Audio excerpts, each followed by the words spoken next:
여러분 오늘 오신 것을 진심으로 환영합니다.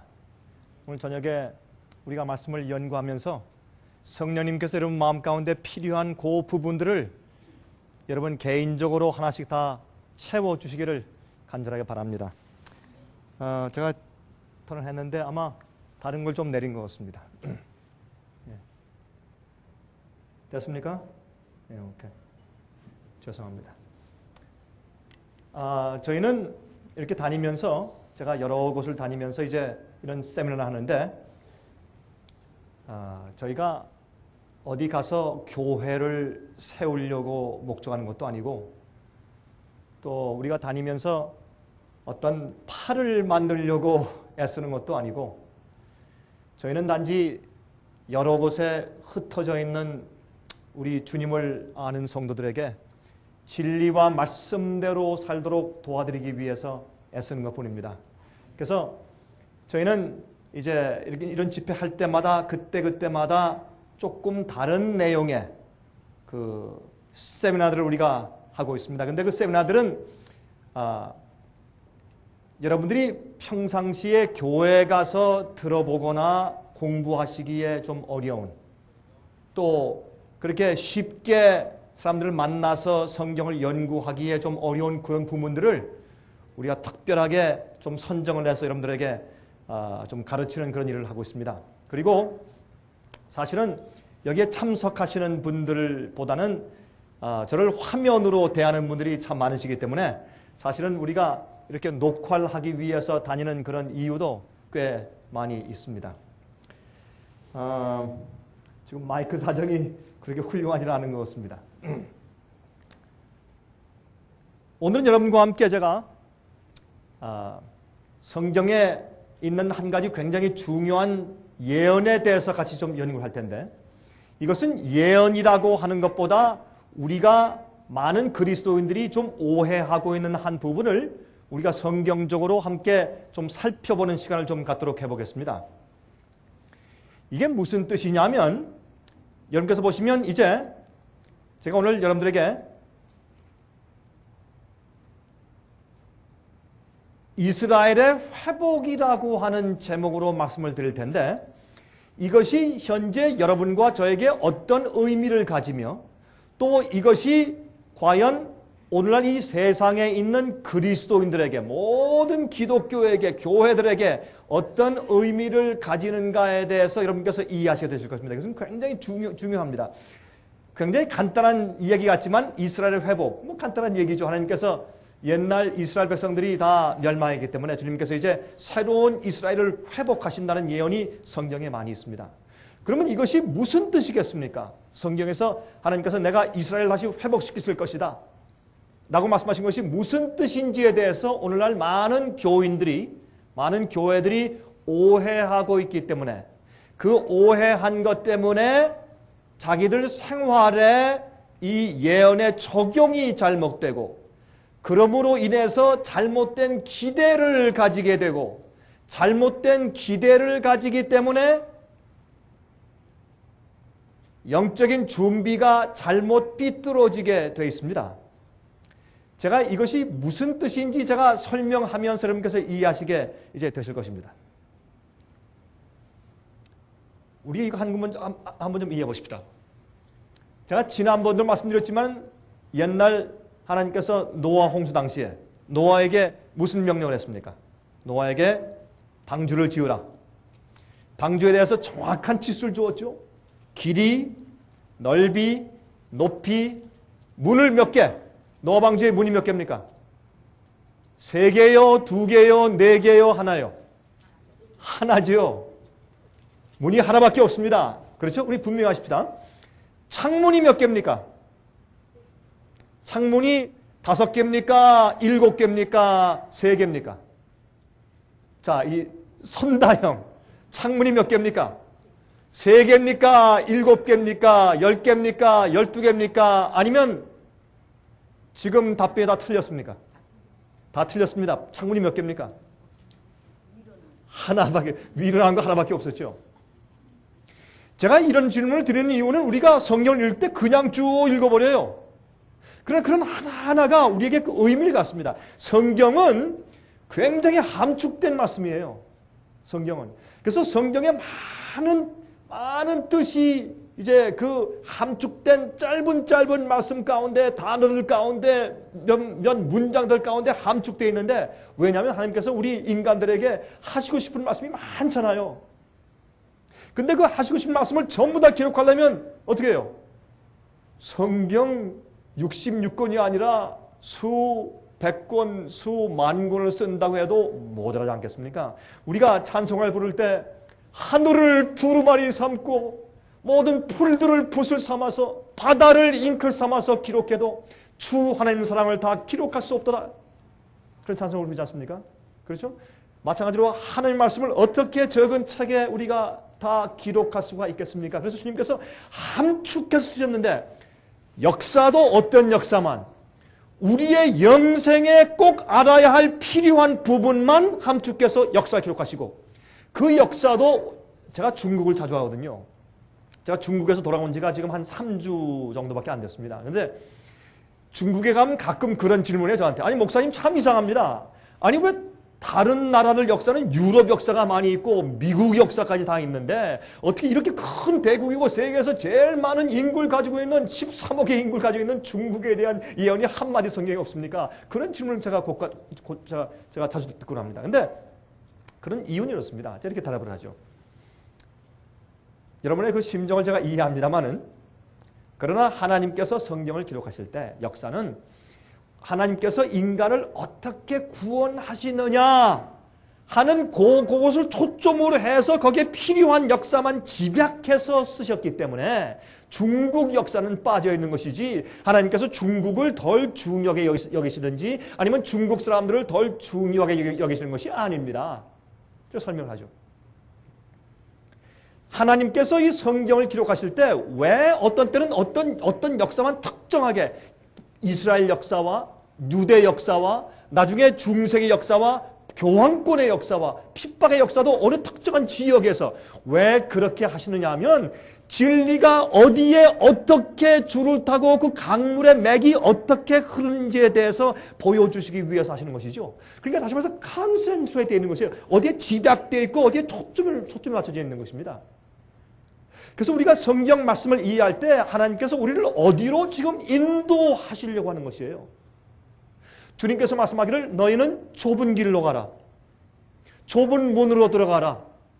넓은 길로 가지 말아라. 넓은 길로 가는 자들은 참 많다. 거기 가지 말아라. 좁은 문으로 가라. 나중에 누가복음 13장에 말씀하기를 많은 사람들이 어떻게 해요? 좁은 문으로 들어가려고 애를 써도 들어가지 못할 것이라. 이게 무슨 말씀인 줄 아세요? 이거는 많은 사람들이 주여 주여 다 주님을 찾는 것 같지만은 하나님 아버지의 뜻대로 하지 않는 것입니다. 이건 참 정말 문제입니다. 여러분 제 소리가 좀 큽니까? 좀 스피커가 좀 큽니까? 그렇지 않습니까? 예. 그래서 하나님의 말씀대로 해야 합니다. 성경 말씀이 우리를 인도하는 대로만 가야 합니다. 그래서 많은 사람들이 좁은 문으로 들어가려고 애를 쓰지만은 들어가지 못할 것이라 라고 말씀하신 이유가 어디 있느냐 하면 사람들이 주의 말씀을 따라서 가려고 앞으로 3발자국 하나 둘 셋 우양우 한 발자국 좌양좌 한 발자국 이게 성경 말씀이에요. 하나님께서 여러분과 저에게 인도하시는 방향은 분명하고 무엇을 어떻게 믿어라 어떻게 살아라 이 모든 것은 성경은 너무 분명해. 그런데 하나님께서 그렇게 하시는 이유는 너희가 나를 따라오려거든 너희 자신을 처음에 어떻게 하고? 부인하고. 맞습니까? 너희 자신을 부인하고. 두 번째 무슨 십자가를? 자기 십자가를. 우리가 우리 자신을 주님 앞에서 부인하면 무엇이 옵니까? 내가 져야 할 십자가 반드시 와요. 내가 져야 할 십자가 어디 있는가 찾을 필요가 없어요. 내가 주님 앞에서 내 자신을 옛사람을 부인하고 주님의 뜻대로 살고 주님의 말씀대로 살려고 결심하고 거듭나고 무릎을 꿇고 기도하고 회개하고 눈물 씻고 일어나면 내가 져야 할 십자가 눈앞에 딱 와요. 여러분 그런 경험하십니까? 이건 틀림없어요. 정확하게 와요. 이건 부인할 길이 없어요. 그러면 그 십자가를 지고 어떻게? 와서 나를 쫓으라. 성경 말씀은 타협이 없습니다. 그래서 성경을 보면 마지막 시대에 주님께서 여러분 마태복음 25장에도 그 말씀이 있고 누가복음 21장에도 그런 말씀을 하셨고 그렇죠? 계속해서 말씀하신 또 마태복음 7장에 말씀이 있죠? 무슨 말씀하셨습니까? 너희들이 주여 주여 하는 자마다 다 천국에 들어갈 것이 아니요 하늘에 계신 내 아버지의 무엇대로? 뜻대로 하는 자라야 들어갈 것이라. 여러분 이런 얘기들은 우리가 절대 오해하면 안 됩니다. 이것은 제가 이런 말씀을 하면서 다시 아까 처음 말씀드린 노아 방주와 노아 홍수대로 돌아갑니다. 자, 지난번에 말씀을 드렸습니다. 하나님께서 노아야 내가 이 땅에 홍수를 보낼 것이다. 너는 120년 동안 말씀을 전해라. 회개하도록 말씀을 전해라. 그 다음에 120년이 찬 다음에 내가 심판을 보낼 텐데 그 심판을 보낼 때 너희와 또한 내 말을 믿는 사람들은 반드시 방주에 들어가야 된다. 방주에 들어가지 않는 자는 한 명도 구원받지 못한다.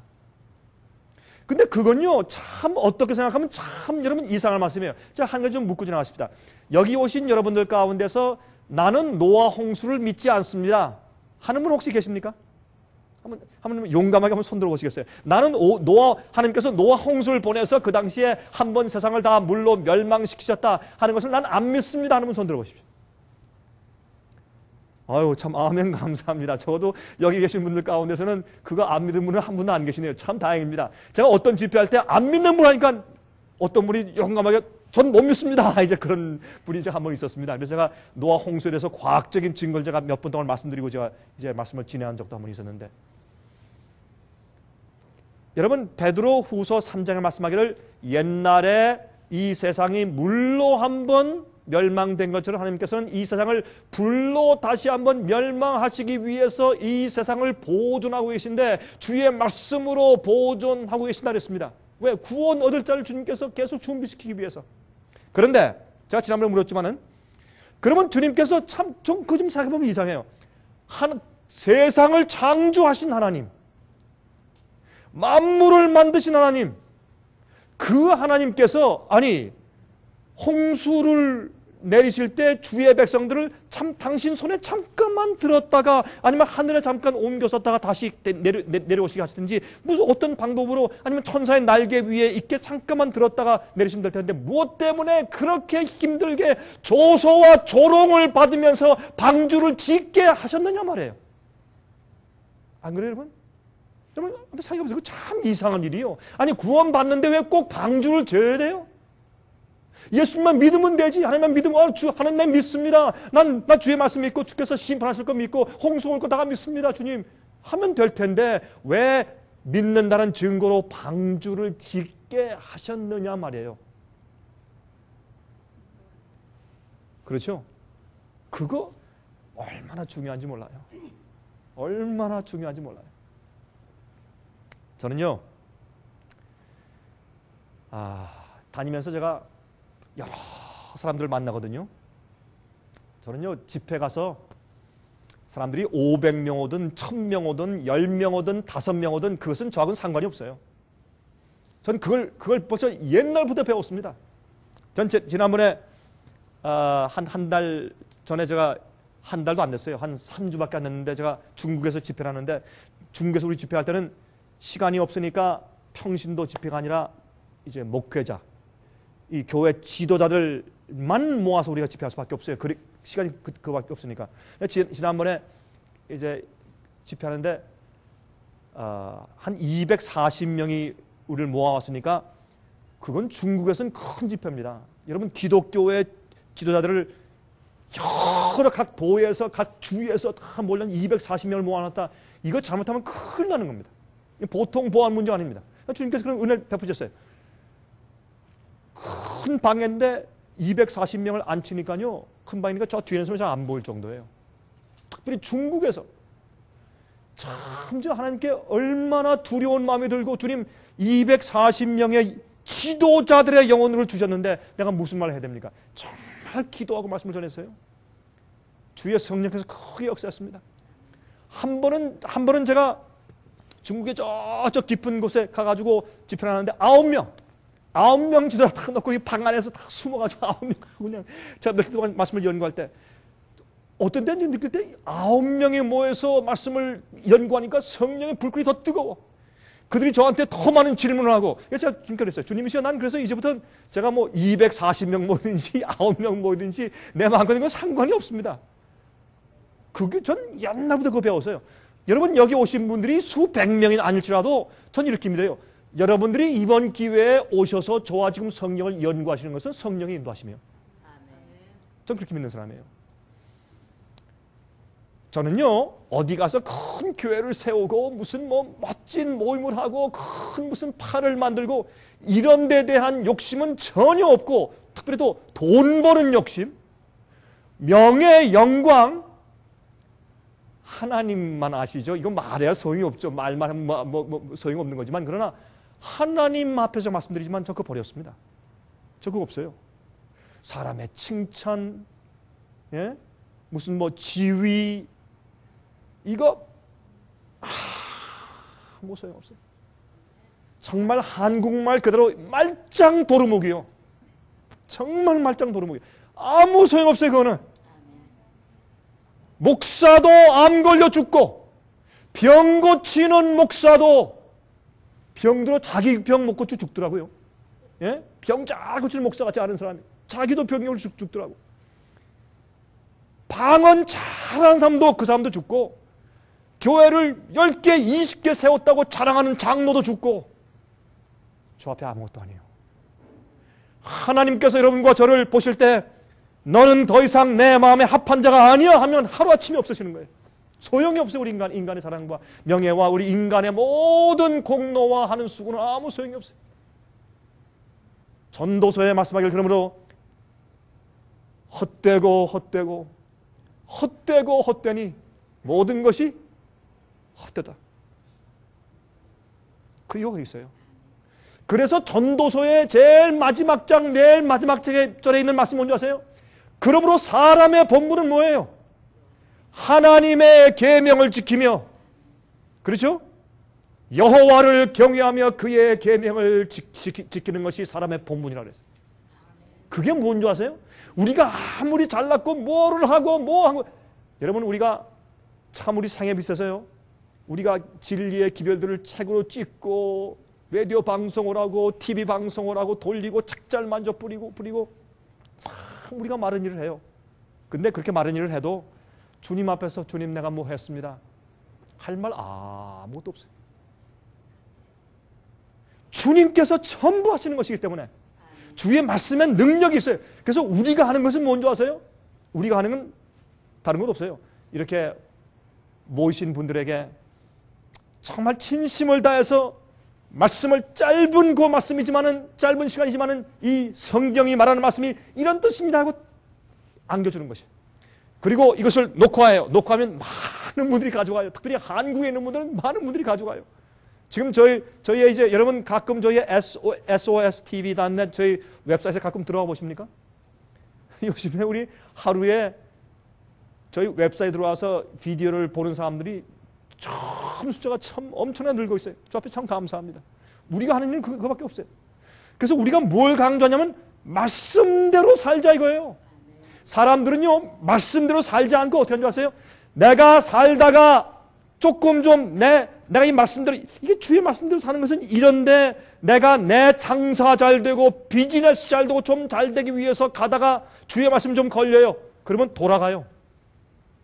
그건 자기를 부인하는 것이 아니에요. 자기 십자가 지는 것이 아니에요. 우린 주의 말씀과 뜻대로 살기 위해서 내 있는 것들을 버리고 포기하고 십자가를 져야 돼요. 여러분들이 이런 집회 오시니까 이런 얘기를 들지 어디 가서 들으시겠어요? 여러분 교회에서는 말이죠, 이런 얘기를 그냥 해버리면 사람들이 교회를 안 오기 때문에 숫자가 줄고 헌금이 줄기 때문에 함부로 그런 얘기를 할 수가 없어요. 그러니까 참 중요한 얘기입니다.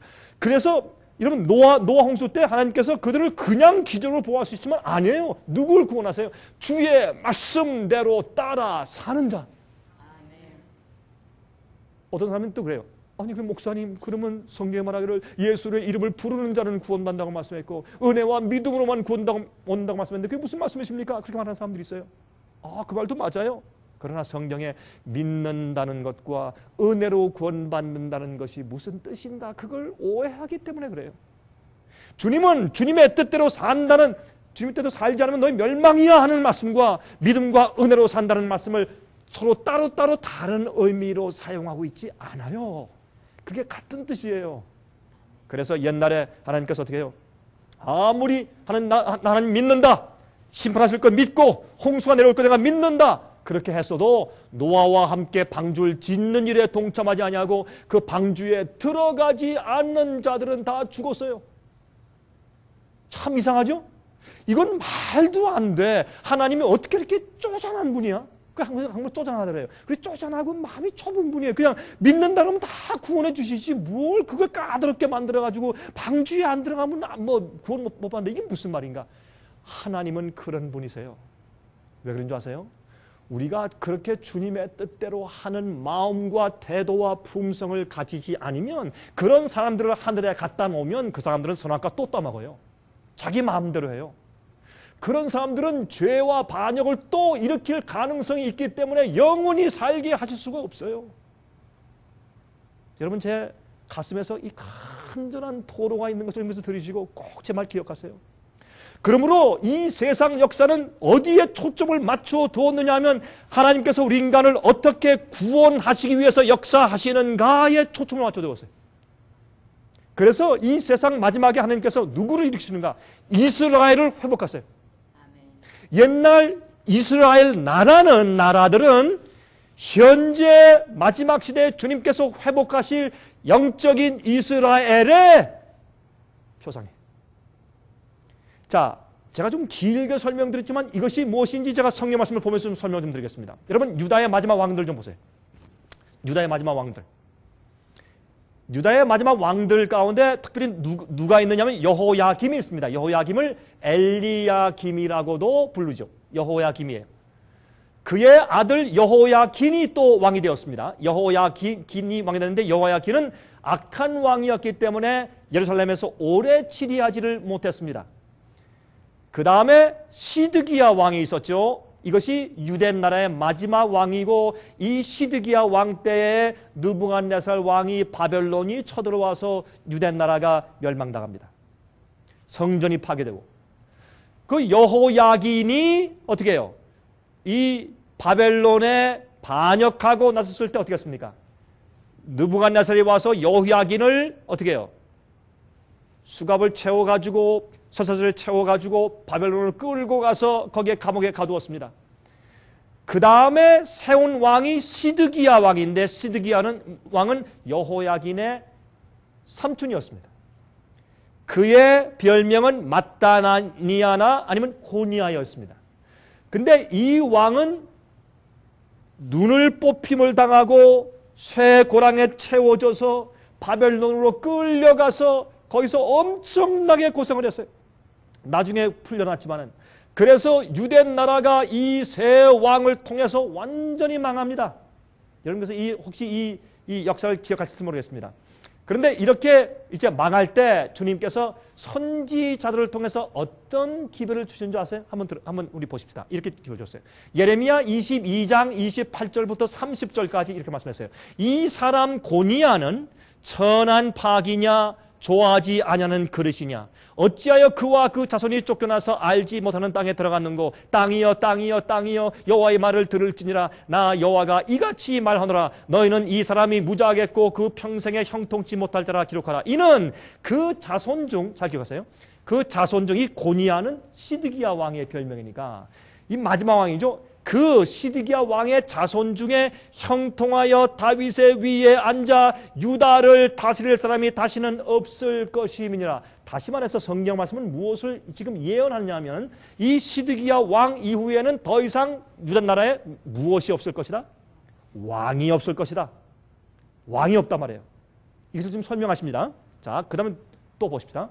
예레미야 36장 29절부터 31절까지 보시면 여기 말씀하기를 보세요. 또 유다 왕 여호야김에 대하여 이같이 말하기를. 여기에 그가 두루마리를 불살랐다고 했어요. 이것은 예레미야를 통해서 하나님께서 어떻게 그를 경고하시고 그렇게 하지 말라고 계속 말씀을 주셨는데 그 두루마리를 그 불 앞에서 가위로 쪽쪽 잘라가지고 불 속에 집어넣고 태우고서 무시했습니다. 하나님께서 그것 때문에 이제 앞으로 어떻게 말씀하셨습니까? 그러므로 나 여호와가 유다 왕 여호야김에 대하여 이같이 말하노라. 그에게 다윗의 위에 앉을 자가 없게 될 것이요. 다시 말해서 다윗의 위는 왕의 보좌죠. 다시는 유대 나라에 왕이 없을 것이다. 앞으로 왕이 다스릴 왕권이 유대 나라에 더 이상 없을 것이다. 그런데 BC 722년도에는 이미 북방 이스라엘은 아수르 나라에게 다 파괴되고 사람들이 전부 다 끌려가서 다 흩어져서 완전히 멸망당해 버렸어요. 완전히 없어졌습니다. 그러므로 그 이후에 유대 나라에도 더 이상 왕이 없이 망할 것에 대해서 이렇게 예언을 하신 것이에요. 또 보실까요 이제? 다니엘 2장 20절 21절 보시면 이런 말씀이 있죠. 다니엘이 말하여 가로되 영원 무궁히 하나님의 이름을 찬송할 것은 지혜와 권능이 그에게 있음이로다. 그는 때와 기한을 변하시며 왕들을 패하시고 왕들을 세우시며 지혜자에게 지혜를 주시고 지식자에게 총명을 주시는도다. 이것은 다니엘이 하나님께 기도할 때 한 내용인데 이 내용은 지금 다니엘이 누구에게 계시를 지금 설명해 주려고 하는 것입니까? 다니엘이 지금 이 하나님의 계시를 이 비전을 꿈과 계시를 설명해 주는데 누구에게? 바벨론의 누구에게? 느부갓네살 왕에게. 그게 다니엘 2장 얘기 아닙니까? 다니엘 1장은 다니엘이 이제 바벨론을 포로 잡혀가는 얘기가 나오고 2장에 가서는 느부갓네살 왕이 꿈꾸는 얘기가 나오죠. 자, 잘 들어보세요. 여러분 성경에 보시면 이방인의 때, 이방인의 시기 그런 말씀들이 나오죠. 그렇죠? 또 이방인이 뜰을 짓밟는다 그런 말씀이 나오죠. 이런 이방인의 때라는 말씀들이 가끔 등장해요. 특별히 로마서에 되어 있어요. 이게 여러분 무슨 뜻인지 이해하십니까? 그 뜻은 이런 뜻이에요. 여기에 보면은 하나님께서 이 중요한 계시, 여러분 기억하시죠? 이제 조금 이따가 제가 사진을 보여드리겠지만은 이런 그 신상이 있죠. 먼저 좀 보여드리죠. 먼저. 여러분 이 신상 기억하시죠? 다니엘서 2장에 있는 신상. 이 신상에 대한 계시와 꿈은 누가 보았습니까? 다니엘이 보았어요? 아니면 누가 보았습니까? 느부갓네살 왕이 보았죠. 그러면 참 이상하잖아요. 그 당시에 선지자들이 있었습니까? 없었습니까? 있었어요. 누구? 다니엘, 에스겔, 예레미야, 또 나중에 스가랴, 예? 나중에 또 와서는 학계 같은 선지자들이 그 당시에 조금 이후에 학계는 조금 이후지만 하여튼 있었단 말이에요. 그런데 하나님께서 그런 훌륭한 에스겔 같은, 다니엘 같은, 예레미야 같은, 에스겔도 포로 잡혀가서 바벨론에 있었고, 다니엘은 바벨론 궁정 안에 있었고, 예레미야는 저기 유대 땅에 있었고, 그러니까 주님께서 당신의 선지자를 통해서 이러한 놀라운 계시, 다시 말해서 바벨론 때부터 메데 페르시아, 헬라, 로마, 나중에 열국 시대로 갈라지죠. 그리고 멸망하죠. 맨 마지막 우리가 살고 있는 마지막 발구락 시대까지를 예언하신 엄청난 세계 역사에 대한 이 중요한 계시와 예언을 주실 때 왜 이 예언을 하나님의 선지자들에게 주시지 않고 왜 느부갓네살 왕인 이방의 신을 섬기는 이방 왕한테 그 계시를 주었느냐 말이에요. 그 참 이상하지 않습니까? 그 이유는 어디 있느냐 하면 그 이유는 간단해요. 자, 우리 아까 본 것처럼 다니엘 2장 21절에 뭘 보여주세요? 그는 때와 기한을 변하시며 왕들을 패하시고 왕들을 세우시며, 주님께서 이제 예언하시기를 어떻게 예언했습니까? 에스겔과 예레미야에게 예언하시기를 이제부터 내가 이 유대 나라의 왕권은 없애겠다. 내가 더 이상 유대 나라를 통해서 내가 왕권을 가지고 유대 나라가 독립국가로 존재하면서 나의 빛을 전하고 나의 진리를 전할 수 있는 그런 대리자가 될 수 없는 형편을 알고 내가 슬퍼하며 내가 왕권을 없애겠다. 그렇게 하시면서 그 왕권을 누구에게 주십니까? 이제 이방 나라들에게 주시는 것이에요. 이스라엘 북방 이스라엘은 망했고 멸망했고 이제 남방 유다가 남아있는데 남방 유다에게 왕권을 제하시면서 그 왕권을 누구에게? 이제 이방 나라 왕들에게 주시는 것이에요. 보세요. 그러므로 왕들을 폐하시고 왕들을 세우시며 이것을 다니엘은 깨달았어요. 이제는 주님께서 하나님의 뜻대로 이제 왕권을 바벨론에게 주시는구나. 그래서 어떻게 해요? 이제부터 유대 나라는 그때부터 계속해서 나중에 완전히 AD 70년도에 로마 군인들에 의해서 완전히 멸망당하고 그 나라가 없어지기까지 이제 그동안은 계속해서 속국이에요. 독립국가가 더 이상 아니에요. 다윗의 보좌에 앉았다시는 왕이 더 이상 없습니다. 이것을 지금 우리한테 설명해 주시는 것이에요. 그래서 보세요. 다니엘이 설명합니다. 왕이시여 왕은 금머리입니다. 근데 왕의 나라가 영원히 갈 것이 아닙니다. 그 다음에 누구? 메데 페르시아 발과 가슴, 어깨, 그렇죠? 나중에 동으로 상징된 헬라 나라가 올 것입니다. 나중에 철로 상징된 로마가 올 것입니다. 나중에 로마가 영원히 가는 것이 아니라 로마가 또 열국으로 갈라질 것입니다.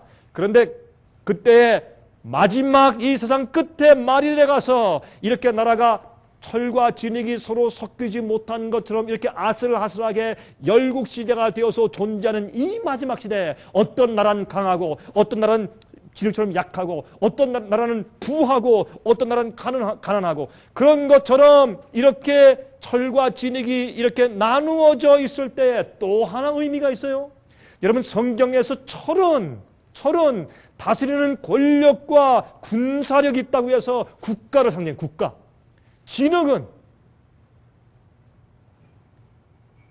우리 성경은 우리 사람들을 뭘로 상징해요? 진흙. 그렇죠? 하나님은 우리를 어떻게 해요? 진흙을 빚으시는 분. 우리는 진흙. 그렇죠? 그래서 이 철과 진흙이 아슬아슬하게 이렇게 분리되었지만 이렇게 섞여 있는 이것은 무엇을 말하느냐면 교회와 국가의 분리나 아니면 연합을 말합니다. 바벨론 시대에 국가와 종교가 하나였어요? Yes, 하나였습니다. 메데 페르시아 시대의 국가와 종교가 하나였습니까? 하나였습니다. 이방 종교였지만은 헬라 시대의 국가와 종교가 하나였습니까? 하나였습니다. 로마 시대의 국가와 종교가 하나였습니까? 하나였습니다. 로마 황제가 말했어요. 짐은 국가다. 나중에 가서 뭐예요? 짐은 하나님이다. 왕은 하나님이다. 그래서 로마의 시저는 그건 하나님이었어요. 경배는 하나님이었습니다. 그래서 일단은 이방 국가들이었지만 국가와 교회가 하나로 연합됐어요. 마지막 시대는 어떻게 해요? 국가와 교회가 분리돼 있지만은 또 어떻게 해요? 아슬아슬하게 하나가 돼 있어요. 이건 제가 더 길게 설명할 시간이 없어요. 자, 그런데 제일 먼저 왕권이 어디로 갔습니까? 바벨론에 갔어요. BC 605년부터 539년까지. 그 두 번째 보세요. 그러나 하나님께서 그 왕을 패하셨어요. 그리고 누구? 메데 페르시아에 가셨어요. 그 왕권도 패했습니다. 세 번째 어디에요? 헬라 나라에 갔어요. 그 왕권도 주님께서 패하셨습니다. 자, 네 번째 로마에 갔습니다. 그러나 그 로마 왕권도 패했습니다. 주님께서 무너뜨리셨어요. 그 다음에 어떻게 해요? 맨 마지막에 사람의 손으로 다듬지 아니한, 사람의 손으로 만들지 아니한 돌나라가 등장해요. 근데 이런 예언 때문에 어떤 사람들은, 어떤 인간들은 말이죠, 자기가 돌나라다, 자기가 재림 예수다라고 그렇게 종교를 이용하는 사교들이 생기기 시작한 겁니다. 그러나 분명한 것은 무엇인가? 우리가 살고 있는 이 마지막 시대에 무엇이 오냐면 돌나라가 와요. 그렇죠? 이건 여러분 바벨론이 존재했다는 것을 믿으시고 메데 페르시아가 그 다음에 왔고 그 다음에 헬라가 왔고 그 다음에 로마가 왔고 이 신상의 다리가 둘인 것처럼 동로마와 서로마가 갈라졌고 나중에 열 발가락인 것처럼 그 로마 제국이 정확하게 처음엔 열국으로 갈라졌어요. 그것이 현재 있는 처음에 시작한 서부 유럽 아니에요? 열국으로 정확하게 갈라졌다가 나중에 그것이 줄었다가 더 많아졌다가 해서 지금 이렇게 많은 유럽 국가들로 변화된 겁니다. 처음에 로마가 멸망하면서 갈라진 나라 보면 정확하게 열 나라예요. 얼마나 하나님께서 정확하게 이 예언을 이렇게 보여주셨는지 몰라요. 간단하게 만화처럼 보여주셨어요. 그런데 마지막 시대에 가서 이 세상 나라가 이렇게 영원히 설 거 아니에요. 여러분 보세요. 이 신상이 얼마나 위태한가. 제일 무거운 게 어디예요? 제일 무거운 게 발이어야 돼요. 그래야지 이 신상이 튼튼하지 않습니까? 근데 어디가 제일 무거워요 지금? 머리가 제일 무거워 지금. 머리가 금이에요. 그러니까 이 위에가 무거우니까 아슬아슬해요. 언제 쓰러지고 넘어질지 몰라요. 그러므로 맨 마지막 시대에 돌나라가 와서 어딜 쳐요? 머리를 치지 않아요? 가슴을 치는 거 아니에요? 배를 치거나 다리를 치는 거 아니에요? 로마 시대에 멸망하는 것이 아니에요? 마지막 열굴 시대 맨 마지막 끝에 이 세상 마지막 시대에 돌나라가 와서 그 우상을 쳐서 멸망시킨다고 성경은 예언하고 있어요. 그런데 계속 보십시다. 에스겔서 21장 24절부터 27절 보세요. 이렇게 말씀했어요. 그러므로 나 주 여호와가 말하노라. 너희의 악이 기억을 일으키며 너희의 건과가 드러나며 너희 모든 행위와 죄가 나타나도다. 너희가 기억한 바 되었은즉 그 손에 잡히리라. 너 극악하여 중상을 당할 이스라엘 왕아, 내 날이 일어났나니 곧 죄악의 끝되니라. 나 주 여호와가 말하노라. 관을 제하며 멸류관을 벗길지라. 똑같은 말씀하세요. 내가 이제 이스라엘 나라는 망했고 이제 유대 나라에도 왕권을 없앨 것이다. 멸류관을 없앨 것이다. 그대로 두지 못하리니 낮은 자를 높이고 높은 자를 낮출 것이니라. 내가 엎드러뜨리려니와 이것도 다시 잊지 못하리라. 잘 들으세요. 이제 맨 마지막에 마땅히 얻을 자가 이르면 그에게 줄 것이라. 마지막 시대에 주님께서 어떻게 해요? 마땅히 이 왕권을 얻을 자가 이르러 오면 내가 그에게 왕권을 주겠다. 보세요. 이 북방 이스라엘은 망했어요. 남방 유다는 너무나 주의 말씀을 순종하지 않고 배역하고 그들이 반역하고 진리대로 살지 않으니까 하나님께서 할 수 없이 그들의 말씀하기를 이제 너희에게서 왕권과 멸류관을 제하겠다. 그리고 이것을 내가 누구한테 주겠다? 이방 왕들에게 주겠다라고 해서 느부갓네살 왕한테 그 꿈과 계시를 주셨을 때 다니엘이 그것을 해석하면서 말하기를 하나님께서 왕을 폐하시고 왕을 세우시고 그런 말씀을 한 겁니다. 그 다음에 주님께서 말씀하기를 에스겔에게 그런데 나중에 마땅히 얻을 자가 오면 내가 그에게 왕좌를 다시 주겠다. 왕권을 다시 주겠다 그랬습니다. 그러면 여러분 이 마땅히 얻을 자가 누구예요?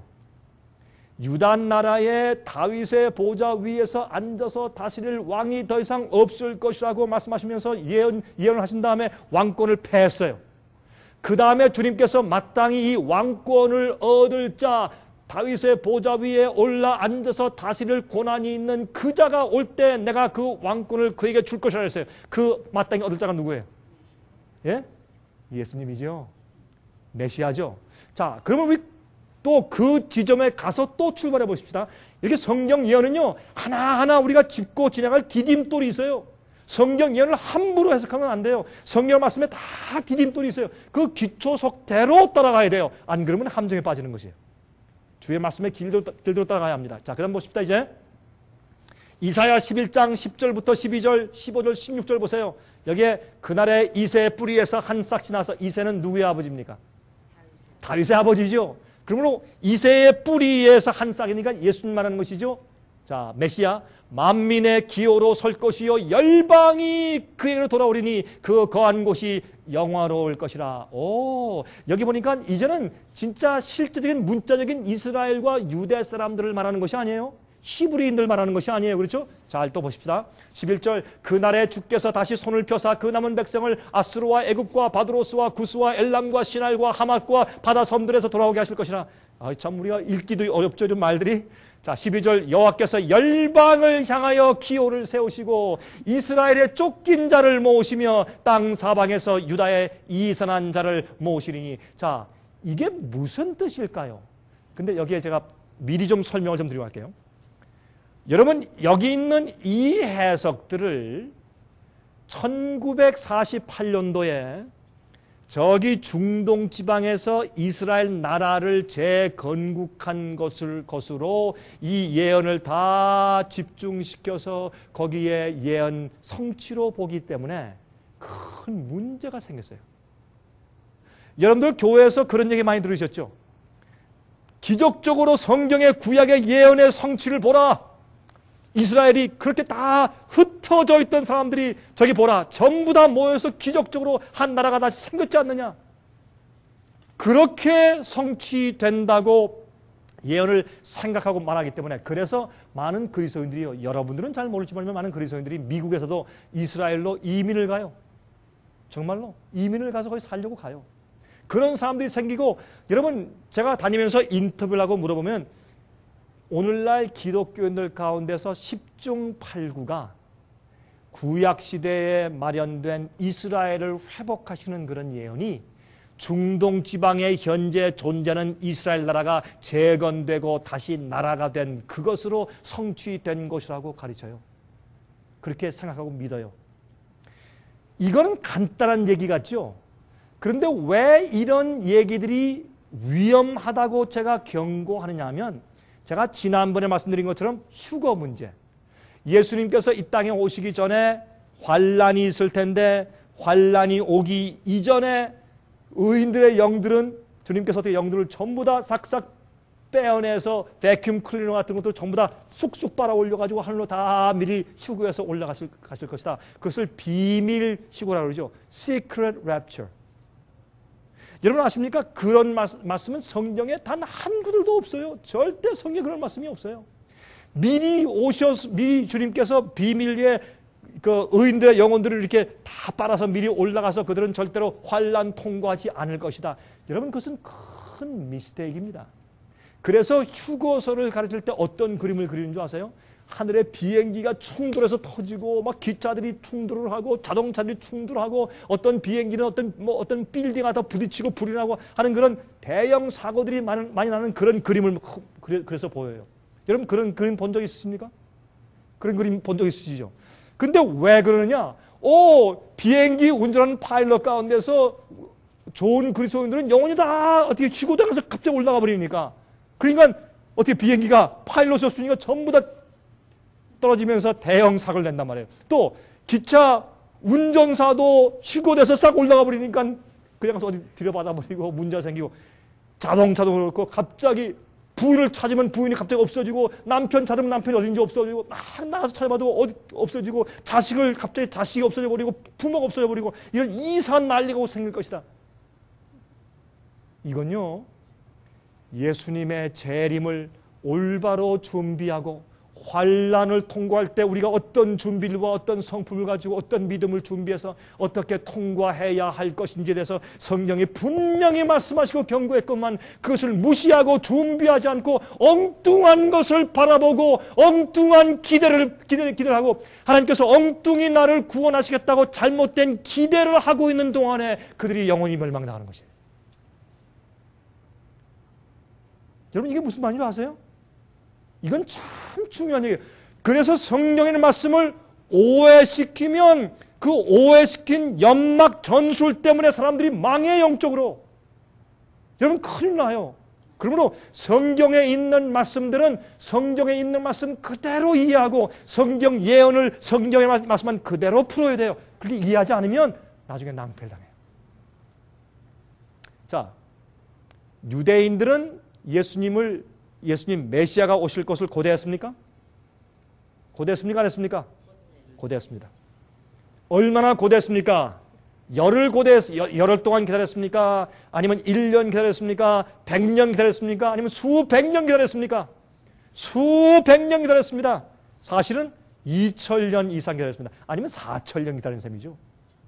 아담과 해게 주신 여자의 후손에 대한 예언을 하실 때부터 시작해서 특별히 아브라함 때부터 이삭, 그 이후에 또 너희 씨 이렇게 해서 그 말씀을 주신 그것을 그들이 그때부터 이해하고 2000년 동안 메시아가 와서 저들을 구속해 줄 것을 기다렸잖아요. 근데 막상 메시아가 왔을 때 어떻게 했습니까? 그들이 예수님을 잡아서 죽였습니다. 왜요? 우리 한 번 좀 답변해 보세요. 왜 그들이 그렇게 오랫동안 국가적으로 온 교회적으로 개인적으로 그렇게 열망하며 기다리던 하나님의 아들 구세주 예수 그리스도 메시아가 올 것을 기다렸다가 막상 오니까 예수님을 알아보지 못하고 예수님을 쳐서 죽여버렸습니다. 왜요? 왜요? 그들이 진리의 지식을 몰라서요? 아니에요. 알았는데 오해했어요. 메시아가 오는데 어떻게 오며 그분이 어떤 모습으로 올 것이며 그분이 이 땅에 와서 하시는 목적이 무엇이고 어떤 일을 행할 것이라는 사역을 오해했어요. 여러분 이거 얼마나 중요한 얘기예요. 그렇게 오해해서 예수님이 왔는데도 내가 교회에서 가르침 받은 것에 의하면 저렇게 하시는 분이 아닌데 보니까 그분의 성품과 하시는 일은 하나님의 아들 같은데 교회에서 가르치는 거하고 다르단 말이에요. 다시 말해서 그들이 기대하고 고대하던 것처럼 오시지 않았어요. 교회에서 잘못 가르쳤어요. 여러분들이 똑같은 일들이 지금 이 세상에서 교회들에서 일어나고 있습니다. 똑같은 일들이 벌어지고 있습니다. 그래서 그 중에 하나가 이거예요. 그러므로 여러분 하나님께서는 지금 미리 한 말씀 드릴게요. 여러분 이 말씀은요. 여러분 기도하시면서 저 강 목사의 말이 정말 성경적으로 맞는지 안 맞는지 여러분 집에 가서 연구하시고 기도하세요. 제가 늘상 말씀드리지만 제가 여러분에게 강의하고 설명하는 것이 화면을 통해서 제 강의를 들으시는 분들도 제가 강의하는 것이 만약 성경적이 아니면 버리세요. 여러분 성경 말씀을 펴가지고 말씀을 펴서 연구하시면서 만약 여기 강병은 목사가 한 말이 성경 말씀과 맞지 않으면 버리세요. 주의 증거의 말씀을 쫓지 아니하면 아침빛을 보지 못한다고 여러분 이사야 8장 20절에 말씀했어요. 제 말이 성경적으로 맞지 않으면 버리세요. 그러나 만약 제가 말하는 것이 성경적이면 여러분 두려워하는 마음으로 떨리는 심정으로 말씀을 연구하세요.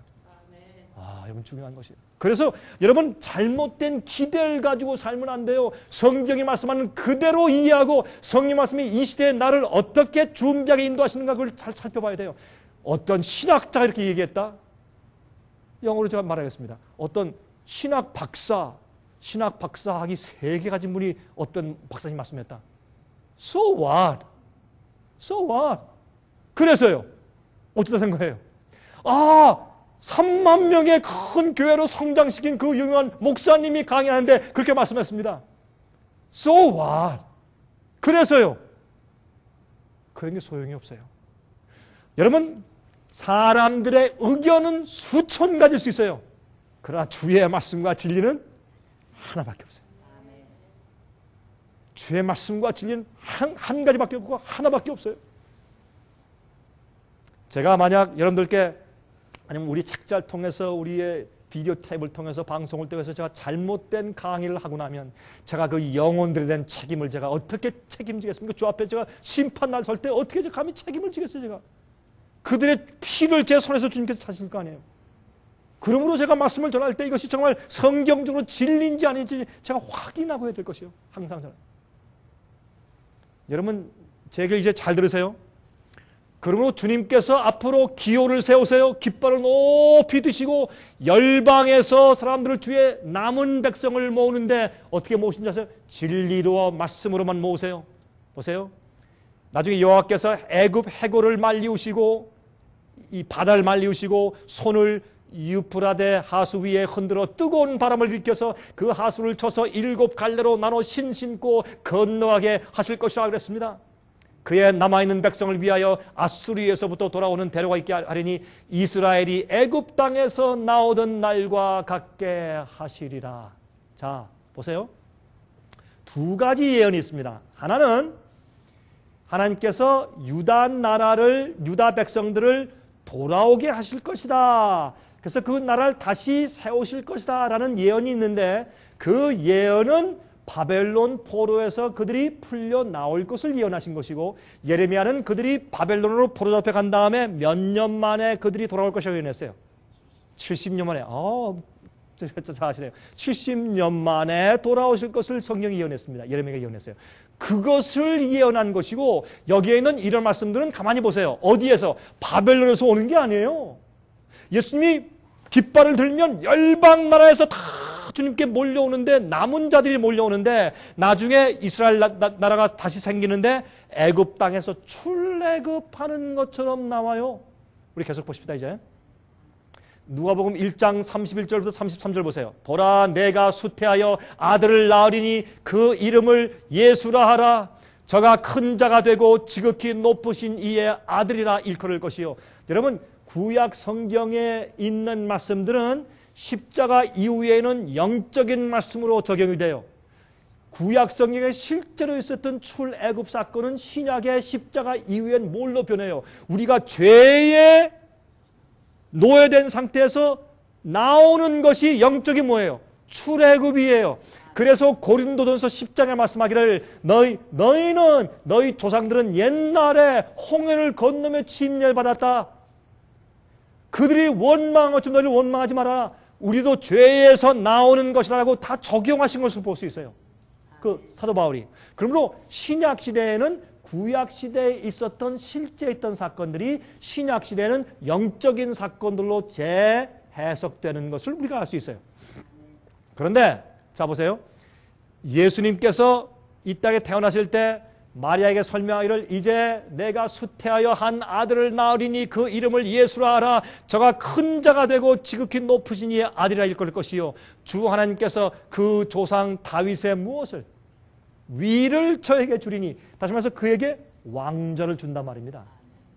왕의 보좌를 주어 주시리니 영원히 야곱의 집에 왕노로 타실 것이며 그 나라가 무궁하리라.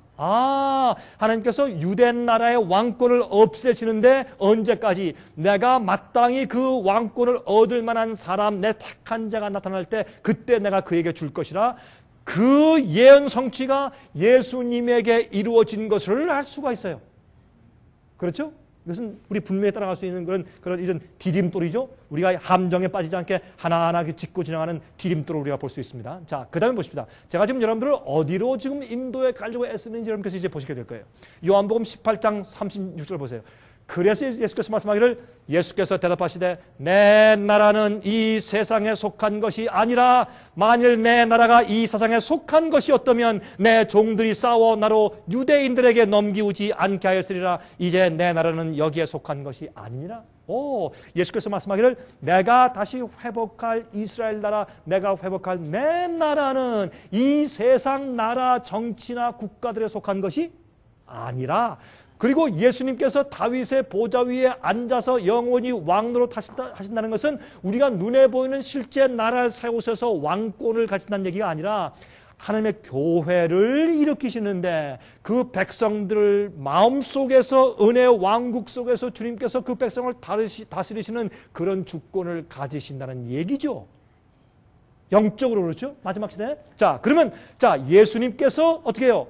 이제 왕권을 유대 나라에게 없애서 예수님이 그 진짜 왕권을 가지시는데 왜? 유대와 이스라엘 왕들은 다 예수님에 대한 상징이었어요. 예수님이 당신의 백성 나라. 여러분 베드로전서 2장에 말씀하기를 너희는 거룩한 나라요 거룩한 백성이요. 그렇죠? 우린 주님의 나라 아니에요. 우리가 주의 백성들 교회가. 그러면 누구나 다 예수를 믿는다고 공헌한다고 다 주의 백성 나라예요? 아니에요. 참되 주님의 뜻대로 하는 남은 백성들, 거룩해진 백성들, 죄를 회개하고 죄를 승리하는 백성들 아니에요. 성경에 말씀하기를 그런 백성들 위에 군림하신 주님의 왕권은 이 세상 나라가 아니란 말이에요. 그런데 이것을 왜 이스라엘 회복이 되는 이 놀라운 과정을 자꾸 저기 이스라엘에 적용을 시켜가지고 주님께서 그런 기적을 했기 때문에 지금 이스라엘을 통해서 큰 일을 이루신다. 이제 앞으로 보라. 이제 곡과 마곡이 쳐들어오는데 중국과 러시아가 이제 합세해가지고 이제 유프라데스 강을 건너가지고 이스라엘 쳐들어갈 때 끝난다. 그러면 그쪽에서 어떻게 14만 4천이 생긴다. 이런 얘기들. 왜 12지파가 나오니까 이런 얘기들 많은 가르침들이 있어요. 그래서 사람들이 어떻게 주님께서 마지막 사업을 이루시고 예언을 이루시는 마지막 초점과 또 주님께서 마지막 어떤 세력을 주님의 이스라엘을 회복시키는 것을 주님께서 저기 회복한 이스라엘 나라를 통해서 하실 것이라고 잘못된 기대를 가지고 살고 있는 것이에요. 이런 잘못된 기대를 가지고 그리스도인들이 살고 있을 때 어떤 일이 생기는가? 눈에 보이지 않는 천사가 지나가면서 인을 쳐요. 성경 말씀을 눈을 떠서 똑바로 보고 똑바른 성령의 음성을 듣고 말씀대로 사는 사람들 주님께서 조용히 지나다니면서 그 이마에 인을 치신다 그랬어요. 이게 두려운 얘기요. 나중에 여러분 노아 홍수가 아직 있지 않을 때 노아 그 할아버지가 120년 동안 나중에 120년 하고 나니까 목도 다 하시고 다 쇠해서 여러분들이시여 방주로 들어오시오. 사람들이 비웃고 조롱하고 안 믿고 할 수 없이 하나님께서 노아야 너를 배척하는 것이 아니다. 나를 배척하는 것이야. 노아야 이제 들어와라. 근데 재미있는 것은요. 한국말 성경에는요. 노아를 방주로 들여 넣으시고 문을 닫았더라. 그렇게 말씀했어요. 근데 영어 성경에는 그렇게 안 됐어요. 방주로 들어가라가 아니라 노아야 come into the ark. 방주로 들어오라. 그게 무슨 뜻이에요? 예수님이 방주 안에 계셨어요. 방주로 들어오라. 그리고 방주로 끌어들이신 다음에 문을 닫아더라 했어요. 한 번 문이 닫히자 아무도 그 문을 열 수가 없었어요. 밖에서 아직까지 시집가고 장가가고 집 짓고 노래하고 놀고 잔치하고 그대로 살고 있었어요. 은혜 문이 닫혔어요. 더 이상 회개할 길이 없어졌어요. 그럼에도 불구하고 사람들은 알지 못하고 어떻게 했어요? 그냥 먹고 잔치하고 놀았어요. 조롱하고 노아야 나오시오 괜찮소. 나오시오 그 안에 냄새 많이 나지요. 왜? 짐승들이 많이 들어가 있으니까. 여러분 저 동물원에 가서 코끼리 옆에 가보셨어요? 코끼리 옆에? 특히 여름에 냄새 굉장해요. 그렇죠? 노 할아버지요 왜 거기 들어가서 앉아있어 그러시면 좀 나오시오. 당신 광신주의자요. 뭐 혼자 그렇게 독불장을 그렇게 믿으려고 하시오. 우리는 안 믿는 줄 아시오? 너무 그러지 마시오. 나오시오. 우리 용서해 주겠어. 다 조롱하실 때 그때 문을 열 자가 없어요. 노아도 문을 열 수가 없었어요. 들어갈 수도 없고 나올 수도 없고. 문이 닫힌 다음에 성경에 말씀하기를 며칠 동안 있었다? 7일 동안. 문이 닫힌 다음에 7일 동안 아무 일도 생기지 않은 것처럼 보이다가 갑자기 7일이 찾아 하늘부터 큰 주먹만한 물방울들이 툭툭툭 떨어지기 시작했어요. 사람들이 깜짝 놀랐어요. 깜짝 놀랐어요. 똑같은 일이 지금 벌어지고 있습니다. 예수께서 말씀하기를 인자의 때는 노아의 때와 같을 것이라. 인자의 때는 노아의 때와 같을 것이라. 누가복음 8장에 말씀하기를 인자가 올 때 믿음을 보겠느냐? 믿음을 보겠느냐? 그러니까 제가 이런 얘기를 하면요 사람들이 싫어해요. 좋아하질 않아요. 그래서 제가 별로 인기가 없어요. 대중적인 인기를 얻기가 참 어려워요. 그게 왜 그러냐 하면 누구든지 성경의 말씀 그대로 말하고 살려면 그 참 어려운 세상에 우리가 살고 있어요. 그러므로 여러분 거기 말씀 보면 분명해요. 그때의 노아 방주에 아무리 믿는다고 해도 노아 방주에 들어가지 아니하면 구원이 없었어요. 하나님 참 째째하신 분이죠. 그렇습니까? 하나님 참 째째하신 분 아니에요? 아니, 믿는 사람 많으면 웬만하면 믿는다고 하면 그냥 다 데려가시지 뭐 그렇게 까다롭게 따지셔가지고 방주에 안 들어가면 주님께서 구원 안 하셨어요. 그게 아니에요. 방주에 만약에 말이죠 문을 열 수만 있다면 사람들이 물이 막 비가 올 때 그 사람들이 막 달려가가지고 방주문을 터뜨리면서 노 할아버지 우리가 믿습니다 문 좀 열어주세요 할 때 그 사람들이 그때라도 마지막으로 믿은 거 아니에요? 회개한 거 아니에요? 그때 노아가 문만 열 수 있었다면 그 방주문을 열어가지고 짐승들, 기린 큰 거, 코끼리, 뭐 사자, 호랑이 전부 내보내고 자기 친구들, 그 문 뚫린 사람들 전부 다 불러들였을 거 아니냐 말이에요. 저 같아도 그랬어요. 저 같아도 그렇게 했을 거예요.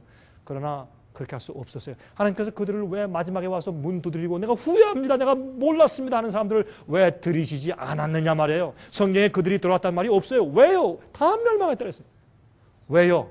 그들이 들어와서 잠깐 그 어려움을 피하고 난 다음에 다시 풀어놓으면은 그들이 어떻게 해요? 그들이 진정으로 회개하고 성품이 변한 것이 아니기 때문에 그들이 옛날에 반역하고 살던 죄 짓는 모습으로 그대로 돌아갈 것이었어요. 그래서 구원 안 하신 거예요. 그래서 은혜 시간이 끝나는 때가 있는 것이에요. 여러분, 예수께서 오시기 전에, 얼마 전에 세상의 은혜 시간이 끝나요. 7 재앙이 내리기 전에 은혜 시간이 끝나요. 여러분, 7 재앙이 내리는 그런 징조들이 지금 보여요? 세상에 물들이 피가 되는 그런 징조가 지금 세상에 있어요, 없어요? 있어요. 바다에 적조 현상이 있어요, 없어요? 종기 재앙 같은 그런 징조가 지금 있어요, 없어요? 옛날 노아 당시에 새와 동물들이 주님의 말씀하신 대로 쌍쌍이 방주로 들어가는 것을 보고 짐승들과 새들의 음성을 듣고 사람들이 깜짝 놀라고 저게 무슨 일인가, 참 이상하다 그랬어요. 지금도요, 조류독감, 광우병, 짐승들과 새들이 소리를 질러요. 이 세상이 끝날 때가 되어서 빨리 하늘 가야 돼요. 성령께 인도함 받는 하나님의 아들들이 나타나기를 고대한다고. 누가? 만물들이 소리치고 고대해요. 그 말씀이 어디 있어요? 로마서 8장에. 만물이 탄식하는 때가 살고 있어요. 노아 때예요. 인자의 때는 노아 때 같다 그랬어요. 그렇게 하는데 여러분, 지금 7 재앙의 징조들이 세상에 가득 보여요. 그런데 실제로 갑자기 재앙이 떨어지면 있죠. 어이쿠, 준비해야 되겠다. 늦었어요. 은혜 시간이 끝났어요. 많은 그리스도인들이요, 주의 말씀대로 안 살았어요. 이것이 이슈예요. 우리가 이것을 사람들한테 얘기해 주려고 그렇게 애를 쓰는 것이에요. 그러므로 이런 것들도 우리가 지금 주님께서 우리에게 당신의 백성들을 어떻게 고르시고 어떻게 준비시키고 어떻게 조용히 눈에 보이지 않게 인치시고 그런 역사를 이해하고 우리가 우리 자신을 주 앞에 살피고 진심으로 회개하고 내 마음속에 숨어있고 남아있는 죄악이 어디 있는가, 또 내가 어떤 죄악적인 습관들이 아직까지 내 세계까지 남아있는 것이 어디 있는가, 가만히 살피면서 주 앞에 정말 양심과 마음과 자기 생애를 정결케 하기 위해서 애쓸 때요, 그거 안 하는 사람들은 다 은혜 인치는 선사가 다 지나가 버려요. 이제 그 말씀을 좀 드리는 것이요. 잘 보세요. 이제 그 다음부터 보십시다. 로마서 2장 28절부터 28절 29절 대저 표면적 유대인이 아니요 표면적 육신의 할례가 아니라 오직 이면적 유대인이 유대인이며, 그렇죠? 할례는 마음에 할지니. 그러므로 여기 보니까 마지막 시대에 진짜 이스라엘 백성들, 유대인들, 히브리인들은 12지파 옛날 이스라엘 백성들, 유대인들이 아니라 어떻게 해요? 예수님을 믿는 마음속에 정말 할례한 참된 주님의 백성들인 것을 여기 설명했어요. 그러면 할례의 뜻이 뭐예요? 어린 남자 아기의 양피를 베죠. 그것은 무엇을 상징합니까? 그것은 자기 마음, 보세요. 할례를 마음속에 할지니 그거는 내 마음속에 있는 내 마음의 육신적인 육신적인 그런 마음을 잘라버리는 것이에요. 죄를 잘라버리는 것이에요. 내 교만함을 잘라버리는 것이고 이기심을 잘라버리는 것이고 나의 하나님께 굴복되지 아니하고 세속적인 모든 나의 것들을 전부 잘라서 굴복하는 것을 의미하는 것이에요. 그게 할례예요. 그런 경험을 한 자가 진짜 유대인이다 그랬어요. 여기 보세요. 갈라디아 3장 28절 29절 보세요. 너희는 유대인이나 헬라인이나 종이나 자주자나 남자나 여자 없이 다 그리스도 예수 안에서 하나니라. 너희가 그리스도께 속한 자면 곧 아브라함의 누구요? 자손이요. 여러분과 제가 누굽니까? 아브라함 자손이에요. 우리가 실제적으로. 그러면 이제부터 주님께서 옛날에 유대 나라나 이스라엘 나라 그 족속들을 회복시키려고 하시는 것이 아니라 주님께서 그들을 택해서 선택된 민족으로 사용하시는 시간이 이제 끝나버렸어요. 이제 누구를 주님께서 회복시키고 찾으시느냐 하면 참 이스라엘을 찾으시는데, 이제 그러므로 그 예수님 안에 속한 자가 되면 곧 아브라함 자손이요 약속대로 유업을 입을 자예요. 주님께서 이스라엘 나라와 유대 나라에 약속하신 그 유업과 약속은 누구한테 가는 거예요? 주님의 마지막 시대 참된 백성들, 참 영적인 이스라엘 백성들에게 그것이 가는 것이에요. 자, 그러면 이스라엘의 회복의 예언들이 있죠. 어떤 예언들이 있습니까? 예레미야 33장, 에스겔 36장부터 39장까지 그런 데 예언들이 많이 있어요. 이스라엘이 회복될 것이라는 예언들에 대해서. 어떤 내용들입니까? 포로에서 돌아올 것이라, 황폐한 곳에 다시 성읍들을 세우고 사람들이 살 것이라, 죄에서 용서받고 거룩하게 될 것이라, 왕이 다윗의 보좌에서 영원히 다스릴 것이라, 곡과 마곡의 멸망. 여기는 여기 가운데서 어떤 것들이 섞여 있느냐 하면 실제적인 이스라엘 나라가 70년 포로된 상태에서 그들이 돌아와서 다시 유대 나라를 재건국하고 다시 성전을 재건축할 예언도 포함되어 있지만 또 어떤 것들 보면 마지막 시대에 주님께서 영적인 이스라엘 백성들을 일으키실 것에 대해서도 말씀되어 있는 것이에요. 근데 이것을 사람들이 오해한 거예요. 자, 여기 곡과 마곡의 멸망도 있는데 보세요.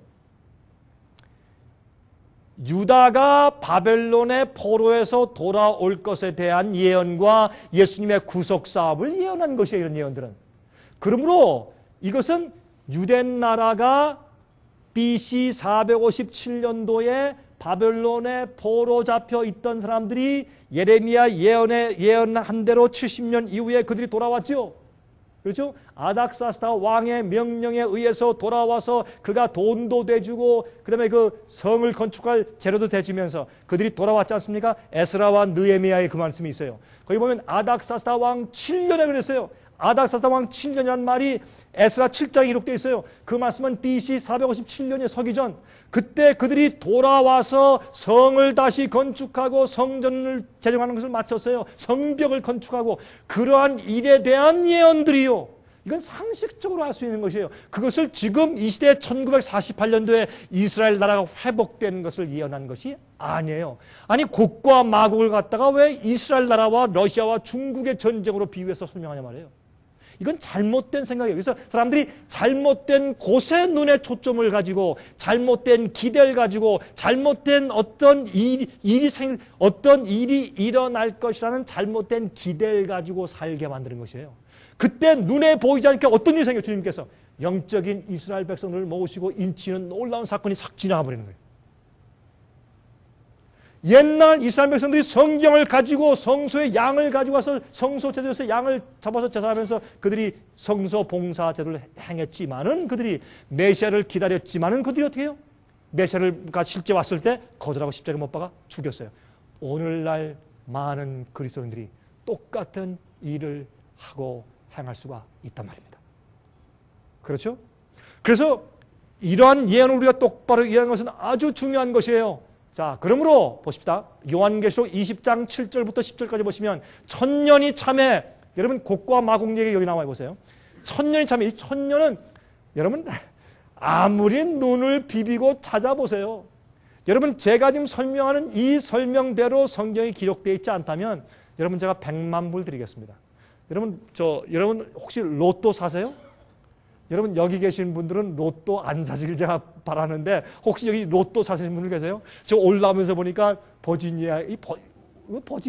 노스캐롤라이나에서 올라오면서 보니까 1200만 불 로또라고 이게 간판이 크게 붙어 있던데 그게 뭐 버지니아입니까? 그건 잘 모르겠습니다만 어떤 데 로또에 당선되면 1200만 불씩 막 받고 그러는데 여러분 그거 하지 마십시오. 그거 도박이니까. 그런데 여러분들이 로또에 당선 안 될지라도 여러분 제가 지금 설명하는 곡과 마곡과 천년기 얘기가 성경에 기록된 말씀대로 제가 말씀드리지 않는다면 여러분 그걸 증거를 가지고 와서 딱 도전하세요. 그게 맞으면 제가 여러분께 100만 불 드릴게요. 제가 100만 불이 없어요. 전 가난한 목사니까. 제가 그래도 이렇게 말씀드리는 것은 자신이 있으니까. 여기 보세요. 천년이 참에 이 천년은 예수님께서 이 땅에 두 번째 재강림하신 이후부터 천년기가 시작됩니다. 어떤 사람들은 예수님께서 재림하시기 이전에 복천년기가 먼저 있을 것이다 라고 말하는 것은 로만 가톨릭 교회 얘기요. 그것은 잘못된 신앙이고 잘못된 성경은 한 번도 그렇게 가르친 적이 없어요. 아닙니다. 예수님께서 이 땅에 재림하신 이후부터 천년이 있는데 천년이 참해. 그래서 천년 동안 마귀가 이 땅에 딱 붙잡혀 있다. 그렇게 설명되어 있어요. 근데 천년이 차고 난 다음에 예수께서 이 땅에 재림하신 다음에 천년 동안 지났을 때 그 천년 동안은 예수께서 재림하실 때 주 안에서 죽은 자들이 자는 자들이 먼저 땅에서 일어나고 살아있는 자들이 그들과 연합하여서 어디서 주님을 만나요? 공중에 끌어올려서 공중에서 주님을 만날 것이라 했어요. 여러분 그때 여러분들이 꼭 그곳에 함께 계시길 바랍니다. 꼭 그곳에 함께 계시길 바랍니다. 정말 그때 그 장소에 여러분들이 어떤 문제 때문에 정말 십자가 지고 따르는 정신 없이 주님께서 우리 생각 가운데 너는 영원히 살기 위해서 너 이거 포기해야 돼. 저거 포기해야 돼. 이거 줄래? 이거 나한테 줄래? 주님께서 절대 강요 안 하세요. 주님께서 네가 이 죄를 포기해야 되겠다. 이 욕심 포기해야 되겠다. 이거 나한테 줄래? 주님 가져가세요. 나 이게 참 싫습니다. 이거 주님 가져가십시오. 날 정결케 해주십시오. 두 번째 그 다음날 오셔서 너한테 또 이게 있는데 너 이거 가지고 영원히 살 수 없겠다. 너 이거 줄래? 주님이 다 가져가십시오. 한 달 후에 또 오셔서 보니까 네 심장 뒤에 또 하나가 숨어있다. 그거 나한테 줄래? 아 주님 이건 안 되는데요. 이건 좀 참으십시오. 내가 아직은 내 요것만 다른 건 다 좋아도 요것만큼은 아직 포기 못하겠습니다. 주님 내가 이거 조금만 더 가지고 있게 해주십시오. 그래 난 강요할 수 없다. 근데 그렇게 우상을 품고 있는 것은 참 위험한데 한 가지 우상은 내 온몸을 곧 더럽힐 수 있는데 너 괜찮겠니? 주님 한 6개월만 참아주세요. 내가 6개월만 지나면 내가 이거 가지고 한 200만 불 떨어지면 내가 그때 다 그만둘 것이에요. 주님께서 그때 눈물을 흘리시고 그때 가만히 계시는 거예요. 예수님은 강요하지 않으십니다. 아무도 강요하지 않으세요. 저도 제 생을 가만히 보면 주님께서 제 생애 가운데서 어떤 때 제가 성장하길 그칠 때도 있어요. 주님께서 제 속에 있는 것을 보시고 제가 조용히 세심한 음성으로 속삭이세요. 얘야, 내가 널 사랑한다. 내 생애 가운데 무엇이 있다. 제가 양심적으로 알아요. 제가 포기하지 않는 것들이 있어요. 주님께서 성령으로서 보여주세요. 그때 내가 한 걸음 한 걸음을 성령을 쫓아 행하면 내가 급속히 성장하고 주님의 성령이 내 속에 계셔서 많은 영혼들을 구원하세요. 그러나 그렇게 하지 않을 때, 내가 거절할 때 참 위험한 입장에 들어가는 것이에요. 그러므로 성경을 보면 성경에 있는 말씀을 가만히 보면 성경에 있는 한 걸음 한 걸음이 주의 말씀을 따라서 이해하고 사는 것이 얼마나 중요한지 모르겠어요. 성경은요 예수께서 오실 때 어떻게 해요? 오실 때 죽은 자들이 일어나서 부활하고 산 자들이 합쳐서 죽은 자가 먼저 가는 것도 아니고 산 자가 먼저 가는 것도 아니고 그들이 합쳐져서 같이 공주로 끌어올려서 주님을 만나서 하늘 올라가서 하늘에서 어떻게 해요? 천년 동안 왕노릇 할 것이며 그랬어요. 그리고 천년은 부활이 있은 다음에 있는 것이에요. 그렇게 해석 안 하면 그 사람은 성경을 안 믿는 것이에요. 그리고 천년이 찬 다음에 사탄이 옥에서 놓여 나와서 땅의 사방 백성 곧 곡과 마곡을 미혹하고 모아 싸움을 붙이니 그 수가 바다 모래 같으리라. 이건요 여러분들 이게 무슨 뜻인가? 저희가 만든 32가지 책자 가운데 이것을 천년기 문제 설명해 놓았어요. 그럼 읽어보시면 알아요. 그런데 제가 간단하게 설명해 드릴게요. 여기에 곡과 마곡이란 말이 나오잖아요. 아까 곡과 마곡 얘기 나오잖아요. 오늘날 많은 기독교회가 신학자들이 곡과 마곡을 저기에 중동 지방에서 이스라엘과 싸울 원수들에게 적용시키잖아요. 그렇게 주님께서 그 세력을 통해서 이스라엘을 재건국하시는 어떤 예언적인 성취를 나타내실 것이라고 해서 많은 그리스도인들이 그걸 보고 있어요. 여러분 아세요? 그래서 테러가 생기는 거예요. 9.11 사태, 기독교인들이요 예언 해석 잘못해서 생긴 거예요. 이것도 무슨 얘기야? 세상에 처음 들어본 얘기를 또 하시네. 아니 난 그런 얘기 생전 처음 들어봤네. 생애 무슨 또 이상하게 믿는 모양이지? 그럴지 모르죠. 한번 들어보세요. 그래서 미국과 기독교회가 무조건 맹목적으로 이스라엘만 도와줘요. 왜? 저것이 주님의 예언 해석과 성취니까. 그래 안 그래요? 그러니까 누가 화가 났어요? 아랍 사람들이, 이슬람 사람들이. 그래서 누가 원수예요? 미국과 기독교회가 원수예요. 그래서 뭘 해요? 지하드, 성전 거룩한 전쟁을 하는 거예요. 그래서 어떻게 해요? 자살 폭탄 테러요. 누굴 향해서? 미국을 향해서. 미국이 기독교의 본부 아니에요, 세상에. 이게 다 연결된 문제들이에요. 그래서 예언 해석을 우리가 잘못하니까 세상에 있는 그 많은 그리스도인들이 전부 다 이스라엘을 도와주고 이스라엘만 이렇게 하고 있어요. 그래서 이런 작은 예언 해석과 이 적용 하나의 잘못이 얼마나 엄청난 문제를 야기시키는지 우리가 알 수 있지 않습니까? 그런데 천년기 때 보세요. 땅에 사방백성이 생겨요. 그때 마귀가 갑자기 홀로 천년 동안 갇혀있다가 천년기가 참에 끝나니 갑자기 곡과 마귀가 생겨요. 이거는요, 성경의 부활을 두 가지를 말하죠. 성경의 부활이 두 가지가 있어요. 첫째 부활이 있고 또 둘째 부활이 있어요. 첫째 부활은 누구의 부활? 의인의 부활. 맞습니까? 첫째, 예수께서 오실 때 주 안에서 자든 자들이 일어나고 의인의 부활이죠. 요한복음 5장에 예수께서 말씀하기를 부활이 두 가지가 있다 그랬죠. 생명의 부활이 있고 또 심판의 부활이 있다. 그것을 의인의 부활이 있고 악인의 부활이 있다. 그것을 첫째 부활이요, 둘째 부활이라고 얘기했습니다. 자, 성경 말씀 맞습니까? 안 맞습니까? 그렇게 되어 있습니까? 맞죠? 그러면 예수께서 오실 때에 일어나는 부활은 의인의 부활이요, 생명의 부활이요, 첫째 부활이요. 천년기 이후에 생겨나는 부활은 무슨 부활? 두 번째 부활이요, 악인의 부활이요, 심판의 부활이요. 그러면 그들이 부활하는데 부활할 때 마귀가 갑자기 뭐가 생겨요? 자기 부하들이 생겨. 그것을 곡과 마곡이라고 성경은 설명해요. 마귀가 자기의 부하들을 가지고 주의 이스라엘을 쳐들어오는 것을 곡과 마곡인데, 이것은 예를 들어서 러시아나 중국 같은 예를 들어서 그런 나라가 실제 이 세상에 세워진 이스라엘 나라에 쳐들어오는 그것이 아니라 멸망당한 악인들이 둘째 부활에 일어날 때 마귀가 잘됐다 하고 그들을 어떻게 해요? 바다 모래같이 수많은 사람들이 부활해요. 아담 때부터 예수께서 오실 때까지 멸망당하기로 죽어버린 악인들이 전부 다 부활하니 그 수가 얼마나 세상에 가득 찬 바다의 모래처럼 많을 거 아니에요? 그런 숫자 성경이 말하는 것이에요. 저희가 지면에 널리 퍼져 성도들의 진과 사랑하시는 성을 들으매. 여러분, 사랑하시는 성이 뭐예요? 20장 끝난 다음에 21장에 보면 하늘에서 무엇이 내려와요?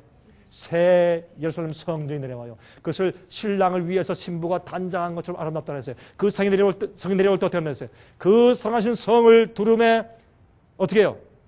그들이 싸움을 해. 저거 우리 가서 빼앗자 라고 마귀가 그 둘째 부활에 일어나는 악인들을 선동해서 쳐들어온다고 성경은 예언에 짧게 설명을 해요. 그때 하늘에서 불이 내려와서 저희를 소멸하고 또 저희를 미혹하는 마귀가 불과 유황못에 던진다고 설명을 했어요. 그러므로 이것만 봐도 곡과 마곡의 전쟁은 마지막에 천년기 지난 다음에 있는 것이지 지금이 아닌 것을 알 수 있어요. 그래서 성경 예언 적용이 잘못되어 있는 것을 알 수 있어요. 에스겔 36장 24절부터 28절까지 보시면 여기 보세요. 예수께서 당신의 이스라엘 백성을 회복시키시고 모아오실 때 어떤 일을 행하시는가 보세요. 내가 너희를 열국 중에서 취하여 내고 열국 중에서 모아 데리고 고토에 들어가서 맑은 물로 너에게 뿌려서 어떻게 해요? 옛날로 돌아가서 그들을 깨끗게 하는데 여기 보세요. 너희 모든 더러운 것에서와 모든 우상을 섬김에서 너희를 정결케 할 것이며 또 잘 들으세요. 또 새 영을 너희 속에 두고 새 마음을 너희에게 주되 너희 육신에서 굳은 마음을 제하고 부드러운 마음을 줄 것이며 내 신을 너희 속에 두어 너희로 내 율례를 행하게 하리니 너희가 내 규례를 지켜 행할지라. 내가 너희 열조에게 준 땅에 너희가 거하여 내 백성이 되고 나는 너희 하나님이 될 것이라. 이것은 주님께서 영적인 이스라엘 백성들을 세우심을 의미하는데 이 영적인 이스라엘 백성들이 세워지면 보세요. 천년기 이후에 하늘에서 왕노릇하던 주의 백성들이 의인들이 새 예루살렘 성전 안에 있어서 같이 이 땅에 내려와요. 그러면 이 세상이 다시 새 하늘과 새 땅이 되는데 보라 이전 것은 다 지나갔으니 새로운 것이 되었다고 말씀했어요. 모든 이전 것은 다 지나가고 새로운 땅이 되었단 말이에요. 그 새로운 땅이 된 그곳에 주님께서 앞으로 주는 것이에요. 여러분, 아브라함에게 약속하신 땅 있잖아요.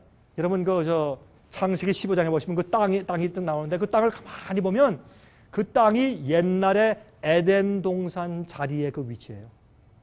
주님께서 앞으로 주님의 참된 이스라엘 백성들을 그 새롭게 된 에덴 동산에 살도록 하시는 예언이에요. 근데 그것이 사실은 주님께서 이스라엘 나라를 세워서 이스라엘 나라를 통해서 복음을 전하시는 일을 하셨지만 그들이 완악해서 그들이 버림받은 다음에 주님께서 영적인 이스라엘 백성을 모아서 실제 우리가 이 땅에 새 하늘과 새 땅에 다시 살게 될 것이에요. 실제 진짜 이스라엘 백성들도. 그래서 여러분 그 예루살렘의 터에 기초석이 12개가 문이 몇 개예요? 문이 12개 아니에요? 12지파라고 설명되어 있고 영적인 지파지만은 자 그렇게 해서 영적으로 거듭나고 새롭게 된 사람들을 주님께서 모실 것에 대해서 이렇게 말씀을 하고 있어요. 히브리 8장 보세요. 똑같은 말씀이에요. 내가 이스라엘 집과 유다 집으로 새 언약을 세우리라. 그 뒤에 보세요. 또 주께서 말씀하시되 그날 후에 내가 이스라엘 집으로 세울 언약이 이것이니 내 법을 저희 생각에 두고 저희 마음에 이것을 기록하리라. 이게 다 영적인 이스라엘 백성들을 모으시는 것을 설명하신 것이에요. 저 실제적인 이스라엘 나라가 아니란 말이에요. 제가 그래서 설명을 좀 드리는 것이에요. 계속하십니다. 이제 얼마 안 남았어요. 요한계시록 14장 6절. 그런데 보세요. 이제 또 보니 다른 천사가 공중에 날아가는데 땅에 거하는 자들 곧 여러 나라와 족속과 방언과 백성에게 전할 영원한 복음을 가졌더라. 영원한 복음은 변질되지 않는 복음이에요. 영원히 계속되는 복음이에요. 오늘날 이 세상의 복음들은 많은 경우에 변질된 복음이요. 예수께서 가르치신 참 복음이 아니고 그 사람을 변화시켜서 주님의 뜻대로 살고 하나님의 명령을 지키며 살게 하는 변화시키는 그런 복음이 아니라 예수를 믿기만 하면 인정만 하면 의를 얻는다. 믿으면 다 구원받고 끝나버렸다고 생각하는 그런 잘못된 변질된 복음이 아니라 원래 말씀하신 참된 영원한 복음을 어떻게 해요? 이 세상의 모든 나라 족속들에게 전파해야 될 때에 대해서 마지막 시대에 대해서 설명하고 있어요. 그런데 보세요. 용이 요한계시록 12장 17절 용이 여자에게 분노하여 돌아가서 그 여자의 남은 자손 곧 하나님의 계명을 지키며 예수의 증거를 가진 자들로 더불어 싸우려고 바다 모래 위에 섰더라. 마지막 시대 주님 마귀가 미워하는 존재들은 그저 예수를 믿는다고 말하는 아무나가 아니에요. 주의 말씀대로 살고 그것을 하나님의 계명을 지키는 자들과 예수의 증거를 가진 자들이라고 설명을 했어요. 요한계시록 14장 12절에 성도들의 인내가 여기 있나니 저희는 하나님의 계명과 예수 믿음을 지킨 자냐. 예수를 믿는 믿음이 아버지의 뜻과 예수의 명령을 지키며 사는 생애로 나타난 자들, 그들이 마지막 시대 성도고 이스라엘 백성이라고 설명해요. 자 보실래요? 왜 그런지 아세요? 갈라디아 6장 14절부터 16절까지 보시면 여기 보세요. 할례나 무할례가 아무것도 아니로되 오직 새로 지음을 받은 자뿐 아니라 무릇 이 규례를 행하는 자에게와 하나님의 이스라엘에게 평강과 긍휼이 있을지어다. 그러니까 여기에 하나님의 교회에게 새로 지음을 받은 자들에게 하나님의 이스라엘이라고 불러요. 그렇죠? 저기 있는 나라가 아니라 그 백성들 교회를 이스라엘이라고 부르는데 어떤 사람인가 보세요. 이제 계시록 7장 1절부터 4절 보세요. 계시록 7장 1절부터 4절 보시면 여기에 네 천사가 바람을 놓으려고 할 때 바람을 붙잡으라. 왜? 이 바람에 놓이면 세상에 은혜 시간이 끝나는 것이에요. 큰 투쟁과 재난과 재앙이 생겨요. 주님께서 어떻게 해요? 아직 내 종들의 이마에 인치기까지 땅이나 바다나 나무나 해하지 말라 하더라. 내가 입맞은 자의 수를 드리니 이스라엘의 자손의 각 지파 중에서 입맞은 자들이 14만 4천이. 여기에 마지막, 이건 마지막 시대 아니에요? 이 세상 마지막 시대에 그 마지막 시대예요. 7 재앙이 내리기 바로 직전이에요. 세상에 사방 바람에 놓이니까 이건 엄청난 일이 생기는 것이에요. 세계 3차 대전이 생기고 원자폭탄이 터지고 온갖 질병이 다 생기고 물들이 피가 돼버리고 엄청난 일이 생기는 이런 마지막 시대. 아직까지 그렇게 하지 말고 좀 참아라. 조금 더 붙잡아라. 왜? 아직 내 종들의 이마에 인치는 사업이 아직 끝나지 않았다. 왜? 그들이 내 이스라엘 백성들이야. 내가 이 마지막 시대 이스라엘 백성을 회복하게 하는 중인데 아직 숫자가 안 찼어. 기다려. Hold it. 라고 설명을 하시기 때문에 그들을 영적으로 어떻게 표현했냐면 이스라엘 자손들인데 그들이 12지파라고 설명하는 것이에요. 그 12지파에 대한 상징적인 단어가 뭐예요? 14만 4천이라고 말을 해요. 여러분 제 말이 좀 어렵습니까? 어렵지 않죠? 우리 여기 있는 할머님 어려우세요? 안 어려우시죠? 단순하죠? 이거 어려운 거 아니오. 제가 어렵게 막 이것저것 설명하는 것 같지만 가만히 들어보시면 제가 아주 간단하게 설명을 드리는 것이에요. 이게 절대 어렵지 않아요. 자, 그러므로 보세요. 여기에 있는 요한계시록 7장 5절부터 보면 거기에 12지파가 나와요. 근데 여러분 다 읽어보시면 12지파의 이름들을 읽어보시면요. 야곱의 12아들들 이스라엘의 12지파하고 이름이 달라요. 그렇죠? 뭐가 달라요? 에브라임과 단 지파의 이름이 빠졌어요. 그리고 므낫세가 들어가고 원래 12지파의 이름이 아니었던 므낫세가 들어가고 또 요셉이 들어갔어요. 그리고 뭔가 잘못됐잖아요. 그러므로 이것은 실제 눈에 보이는 히브리인들의 12지파가 아니고 이것은 영적인 이스라엘 백성들을 상징하는 숫자예요. 그 상징은 언어를 가지고 자꾸 실제적으로 저렇게 보지 말고 하나님께서 영적인 이스라엘 백성을 모으시고 주의 종들의 이마에 인치는 사건들에 우리가 좀 관심을 가져야 돼요. 여러분 솔직히 좀 물어봅시다.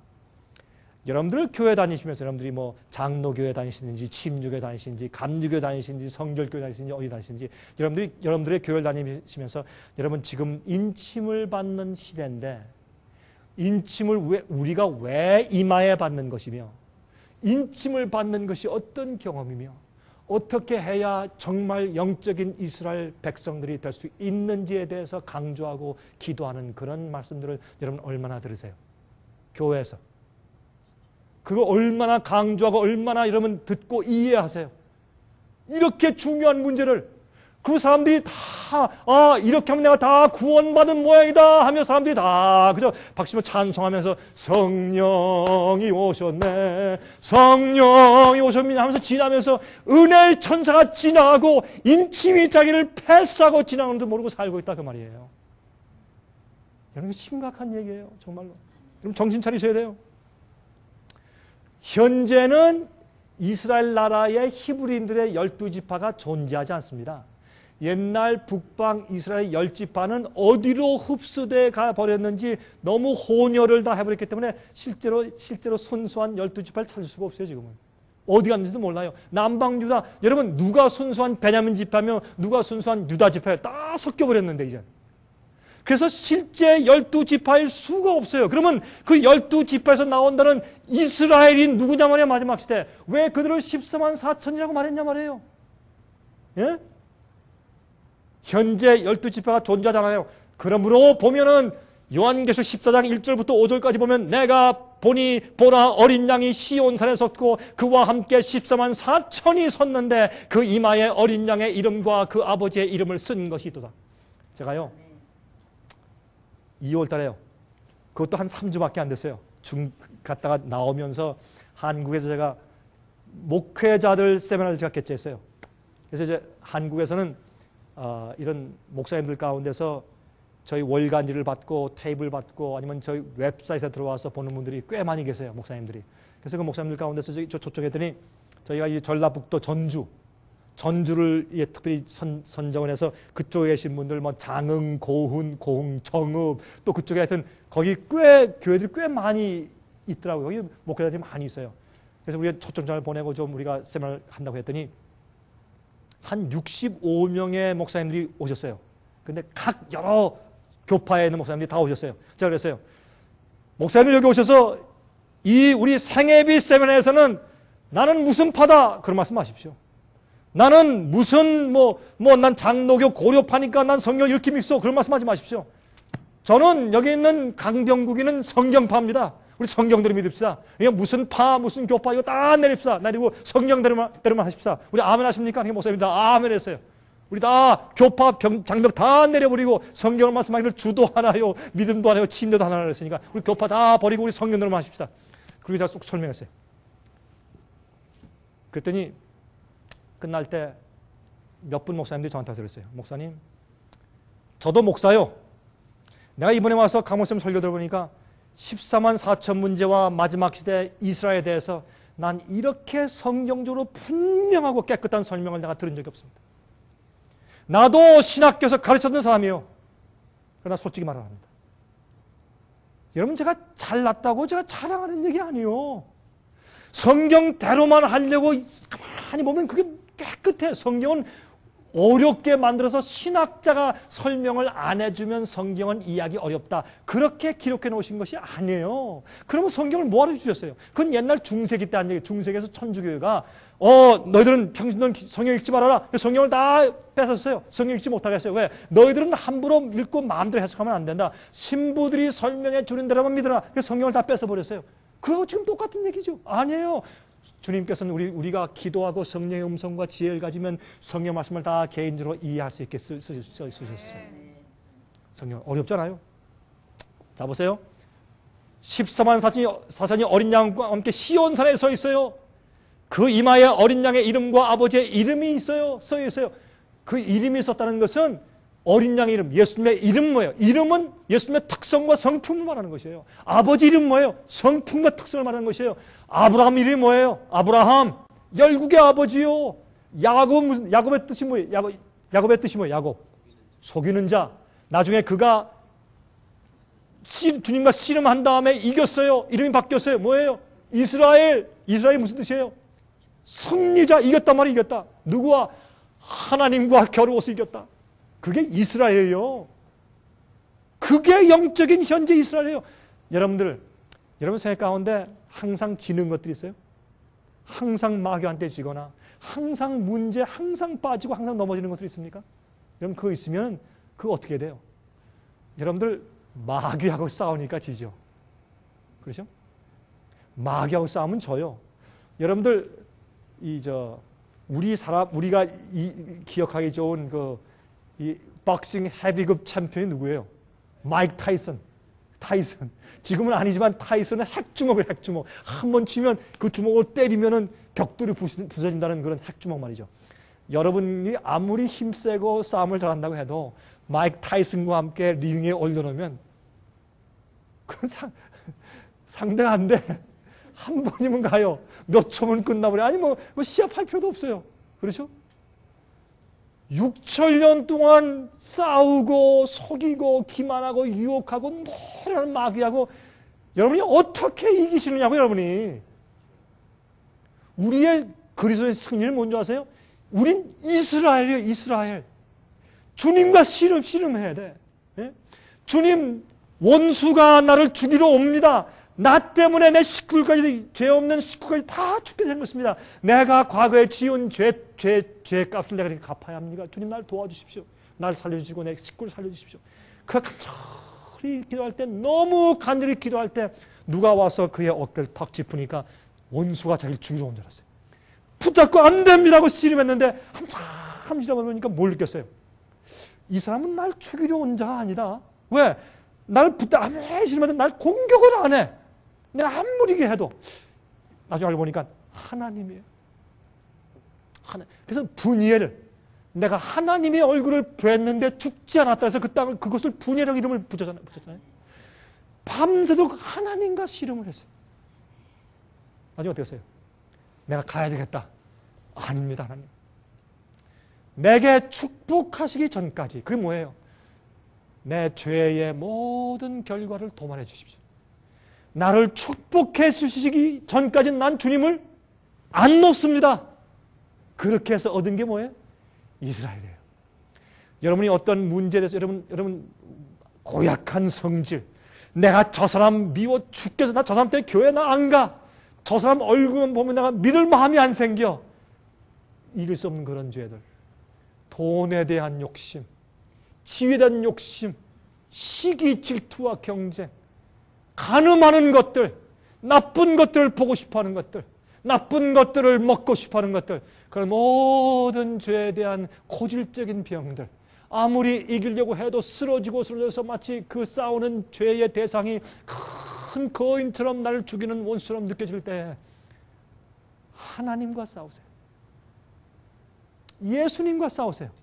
언제까지? 주님, 나를 축복하셔서 내가 이 죄악과 이 문제를 승리하도록 내게 축복하시기 전까지 난 주님을 놓지 않겠습니다. 그게 이스라엘이에요. 그게 영적으로 승리하는 것이에요. 그러므로 보세요. 14만 4천이 예수님의 성품을 가지고 있어요. 그 이마에 우리의 이마는, 우리의 두뇌의 이마는 우리의 성품이 기록된 곳이 바로 이마 아니에요, 여기에. 그런데 보세요. 그들이 새 노래를 불러요. 땅에서 구속함을 얻은 14만 4천인밖에는 능히 이 노래를 배울 적 없어요. 그들만이 경험하는 경험의 노래예요. 여러분, 열처녀의 비유 가운데 들으세요. 미련한 처녀들이 슬기로운 처녀한테 어이쿠 신랑이 옵니다. 큰일 났습니다. 지금 기름이 없습니다. 기름 좀 빌려주시오 하니까 뭐라 그랬어요? 미안합니다. 기름을 빌려줄 수 없습니다. 왜요? 그 기름을 빌려주는, 이건 째째하죠. 기름 좀 왜 안 빌려줘 기름을. 그건 무슨 뜻이냐면 기름은 성령의 경험을 통해서 내가 마음속으로 나만 알고 씨름하고 경험해온 영적인 성품의 경험이에요. 나만이 승리하며 기름으로 불타오르고 빛을 냈던 그런 영적인 경험을 상징하기 때문에 그건 남한테 나눠줄 수가 없어요. 부인이 남편한테 주고 남편이 부인한테 줄 수가 없어요. 부모가 자식한테 줄 수 있고 전달줄 수가 없는 거예요. 그건 개인적인 체험의 경험이기 때문에 구원은 도매 꿈이 아니고 개인적이에요. 여러분 그렇게 믿으시죠? 구원은 개인적이에요. 구원은 도매 꿈으로 얻는 것이 아니에요. 가족으로 구원받는 것도 아니에요. 그러므로 어떻게 해요? 여기에 그들만이 아는 다른 사람들은 그 노래를 부를 수 없어요. 새 노래를 부르니 땅에서 구속함을 얻은 14만 4천인밖에는 능히 이 노래를 배울 자가 없어요. 개인적인 경우이기 때문에 이스라엘은 개인적으로 인침받는 경험들, 여러분들 이 중요한 시기에 여러분들 이거 놓치지 마세요. 절대로 기만당하시거나 다른 데 정신 팔지 말고 인침받는 경험을 하세요, 여러분들. 저 어떤 데 생각하면 내가 왜 여기 버지니아에 와서 이렇게 목청 높여서 소리를 지를까? 그런 생각이 나요. 뭐 때문에 내가 여기 와서 소리를 지르나? 우리 화면을 통해서 제 음성을 듣는 분들도 마찬가지입니다. 제가 왜 이렇게 열을 낼까요? 제 맘 가운데 불이 있어요. 답답함이 있어요. 그래서 사람들이 이것을 이해를 못하니까. 그래서 엉뚱하게 생각해요. 엉뚱한 기대를 가지고. 이 사람들은 여자로 더불어 더럽히지 아니하고 그러면 그래서 로마 교회는 그래서 신부라 그래요. 결혼 안 했으니까. 그런 뜻이 아니죠. 성경에는 여자가 둘이 있어요. 음녀가 있고 정결한 처녀가 있죠. 이건 음녀로 더불어 더럽히지 않았단 말이에요. 그건 뭐냐면 음녀가 주는 잘못된 오류의 포도주로 취하지 않았다 그 말이에요. 그 정결한 처녀예요. 정절이 있는 자예요. 어린 양이 어디로 인도하든지라는 자예요. 우리가 하늘 가서 예수님과 함께 우주를 여행하고 영원히 살면서 하늘에 가서 영원히 주님을 따라가려면 이 땅에 살 때 주님께서 우리를 어디로 인도하든지 따라가는 자들이 돼야 돼요. 그렇지 않겠습니까? 이 땅에서 어린 양이 어디로 인도하든지 따라가는 자들이니까 하늘도 영원히 따라가 살죠. 주님께서 우리에게 말씀하신 모든 분부와 말씀과 진리대로 사는 사람들. 그런데요, 사람들이요. 잘 보세요. 사람들 그렇게 안 해요. 자기 체면이 앞서요. 자기의 명예가 앞서고요. 자기 인기가 앞서고요. 사람들 눈에 보이는 게 앞서고 자기의 지위가 앞서고 자기의 재산이 앞서지. 주께서 말씀하실 때 그거 버리고 어떤 때는 말이죠. 어떤 때는 교회에서 외면당하고 핍박당해서 쫓겨난 경우도 있고 어떤 때는 핍박당하고 이웃이 나를 오해하고 외로울 때 예수님이 하느님의 아들의 진리가 이 땅에 와서 어둠의 세상에서 그렇게 핍박받고 사셨는데 우리 이 땅에서 칭찬과 자랑과 인기 얻고 살려고 애를 쓰는 것이에요. 솔직히 우리 그래요, 안 그래요? 네? 여러분, 그러므로 여러분 어린 양이 어디로 인도하든지 따라가는 자들이며 여러분 아멘 하세요? 사람 가운데서 구속을 받아 처음 익은 열매로 하나님과 어린 양에 속한 자들이니 그 입에 무엇이 없어요? 거짓말이 없고 흠이 없는 자들이더라. 이제 이 얘기를 하니까 사람들이 아유 목사님 세상에서 거짓말 안 하고 어떻게 삽니까? 그래요. 어떤 분이 저한테 그래요. 복덕방 하시는 분인데 저한테 그래요. 목사님 저는요 과장과 거짓말 조금 안 보태고 안 하면요 집이 안 팔려요. 솔직히 말하면 집이 절대 팔릴 수가 없어요. 그럼 목사님 저보고 지금 제 직장 다 내놓으란 말입니까? 여러분 제가 답변 안 해서 여러분 다 아시죠? 여러분 마음껏 다 답변이 있죠. 그런데 이 거짓이 없다는 말을 제가 잠깐만 설명할게요. 한 1분만. 거짓이 없다는 말은 우리가 거짓 증거, 거짓말 하지 않는다는 말도 되지만 거짓이 없다는 말을 잘 들어보세요. 이런 말이에요. 요한복음 1장 47절 보시면 그 거짓이 없다는 그 말을 guile, 영어로 guile, G-U-I-L-E, guile이 없다 그렇게 표현했는데 그게 이런 표현이에요. 예수께서 나다나엘이 자기에게 오는 것을 보시고 그를 가리켜 가라사대 요한복음 1장 47절 있죠? 보라 이는 참 이스라엘 사람이라.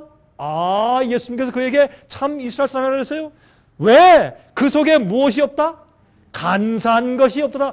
간사하다는 것을 이게 간사한 것이 영어로 guile. 이게 거짓이 없다는 뜻이에요. 그게 무슨 뜻인지 아시겠어요? 한번 보시겠습니다. 이 간사한 것을 어떤 땐 괴휼이 없다라고 성경에 표현했어요. 그것을 영어로 guile이 없다는데 14만 4천의 그들의 입에는 거짓이 없고 흠이 없더라라는 그 말 가운데 거짓은 요 단어예요. guile. 이것을 헬라 말로 돌로스예요. 돌로스. 이 돌로스라는 말은 무슨 뜻인가? 돌로스라는 말은 이런 뜻이에요. 낚시질을 할 때 이렇게 딱 꼽아진 낚시의 훅. 그게 돌로스예요. 그리고 거기에 끼어있는 미끼. 그게 돌로스예요. 그건 무슨 말이냐? 여러분 그냥 낚시줄만 이렇게 물속에 들여놓고 하루 종일 기다려보세요. 그게 잡힙니까? 안 잡혀요. 낚시 바늘이 빼쭉한 걸 그냥 길고 빼쭉한 걸 갖다가 바늘을 갖다가 해가지고 밤새도록 한번 잡아보세요. 잡힙니까? 안 잡힙니다. 어떻게 잡혀요? 딱 꼽아줘야 돼요. 그래서 딱 물리면은 어떻게 해요? 빠져나올 수가 없어요. 그리고 거기에 뭐를 꼽아야 돼요? 미끼를 꼽아야 돼요. 그러면 이게 무슨 뜻인가? 우리의 마음과 양심 속에 우리 성품 가운데 무엇이 없어야 돼요? 남을 이용해 먹는 정신이 없어야 돼요. 남을 이용해 먹는 거, 남을 속이는 마음, 남을 등치는 거, 남을 밟고 내가 일어서는 것들, 뒤에서 남을 긁는 것, 정죄하고, 예? 남을 모함하고, 비난하고, 이렇게 남을 잡는 그런 정신이 전혀 없어야 돼요. 그런 우리의 성질들이 십자가의 보혈의 은혜로 다 씻어줘야 돼요. 그게 새 언약의 경험과 거듭나는 경험이에요. 그런 다음에 자 보세요. 베드로전서 2장 22절에 말씀하기를 어떻게 말씀했어요? 저는 죄를 범치 아니하시고 그 입에 괴사도 괴율도 없으시며 어떻게 해요? 그 속에 돌로수가 없어요. 딱 꼬라진 바늘이 없어요. 괴율이 없어요. 괴사도 없어요. 이게 누구 성품이에요? 예수님 성품이에요. 그래서 예수님은 입에 거짓이 없으시면 이렇게 말을 한 거예요. 14만 4천은 무슨 성격을 가지고 있어요? 예수의 품성을 가지고 있어요. 그것이 어떻게 여러분과 저의 힘으로 그게 가능하냐 말이에요. 우리의 온전한 굴복을 통해서 가능해요. 온전한 굴복을 통해서 그것이 가능해요. 그래서 마귀는 교회에서 뭘 가르친 줄 아세요? 그 사람이 진심으로 회개하고 죄를 고백하고 버리고 자기가 주 앞에 온전히 굴복하고 주님께서 어디로 인도하셨는지 따라갈 마음이 준비되지 않았음에도 불구하고 당신 예수 믿습니다. 당신 구원 받았습니다. 이렇게 하는 변질된 복음으로 세상의 교회를 채워넣었다 그 말이에요. 이럴 때 주님께서 참된 진짜 영원한 복음으로 진짜 참된 이스라엘 백성들을 고르시고 깃발을 세우시고 그 영혼들을 남은 자들을 세상 방방곡곡에서 불러 모으시면서 참된 이스라엘 나라를 회복하고 있는 이 중요한 시점에 사람들은 예언 해석을 저쪽으로 해놔서 지금 이대로 우리가 구원받은 것인데 이스라엘 나라를 통해서 어떤 큰 주님께서 마지막 사건을 성취시킬 것이다 라고 잘못 기대하게 만들어 놓았단 말입니다. 아닙니다.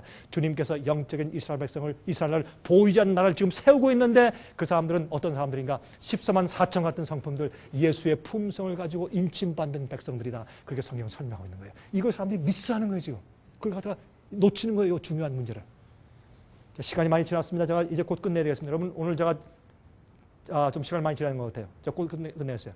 그 입에 거짓말이 없고 흠이 없는 자들이다. 이 말씀을 할 때 보세요. And in their mouth 그들의 입에는 영어 성경에 was found no guile. 그들에게 어떻게 해요? 낚시 바늘이 그들 마음 가운데 없어요. 속에 욕을 하죠. 왜 욕을 하는 줄 아세요? 내 속에 욕지거리 같은 그런 성품이 있기 때문에 욕이 나오는 것이에요. 입이 잘못이 아니라 내 마음이 잘못 아니에요. 내 마음의 생각이 욕으로 나오는 것이지요. 거짓이 입에 없다는 것은 그런 순결한 마음과 품성을 이루었다 그 말이에요. 자기 힘이 아니고 이스라엘 뭐예요? 예수님과 씨름하며 마귀를 이기고 내 죄의 성질과 죄의 본성을 이기고 죄의 유혹을 승리한 자들이 영적인 이스라엘이에요.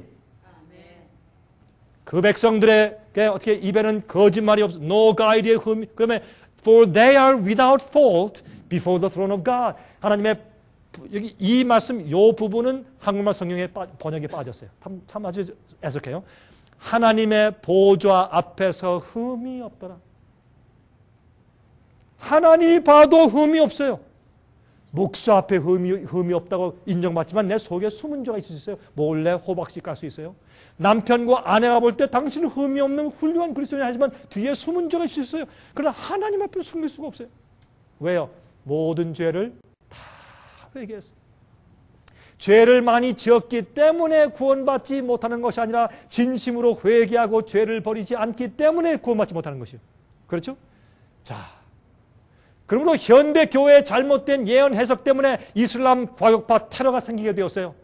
7 나팔 예언 중에 3가지 그것은 타락한 교회를 향한 심판들입니다. 나중에 제가 설명드릴 기회가 있을 것이에요. 그러므로 거의 모든 교회들이 현재 이스라엘 나라에 초점을 맞추고 있는 동안에 하나님께서는 참 이스라엘 백성들을 지금 눈에 보이지 않게 인치고 계세요.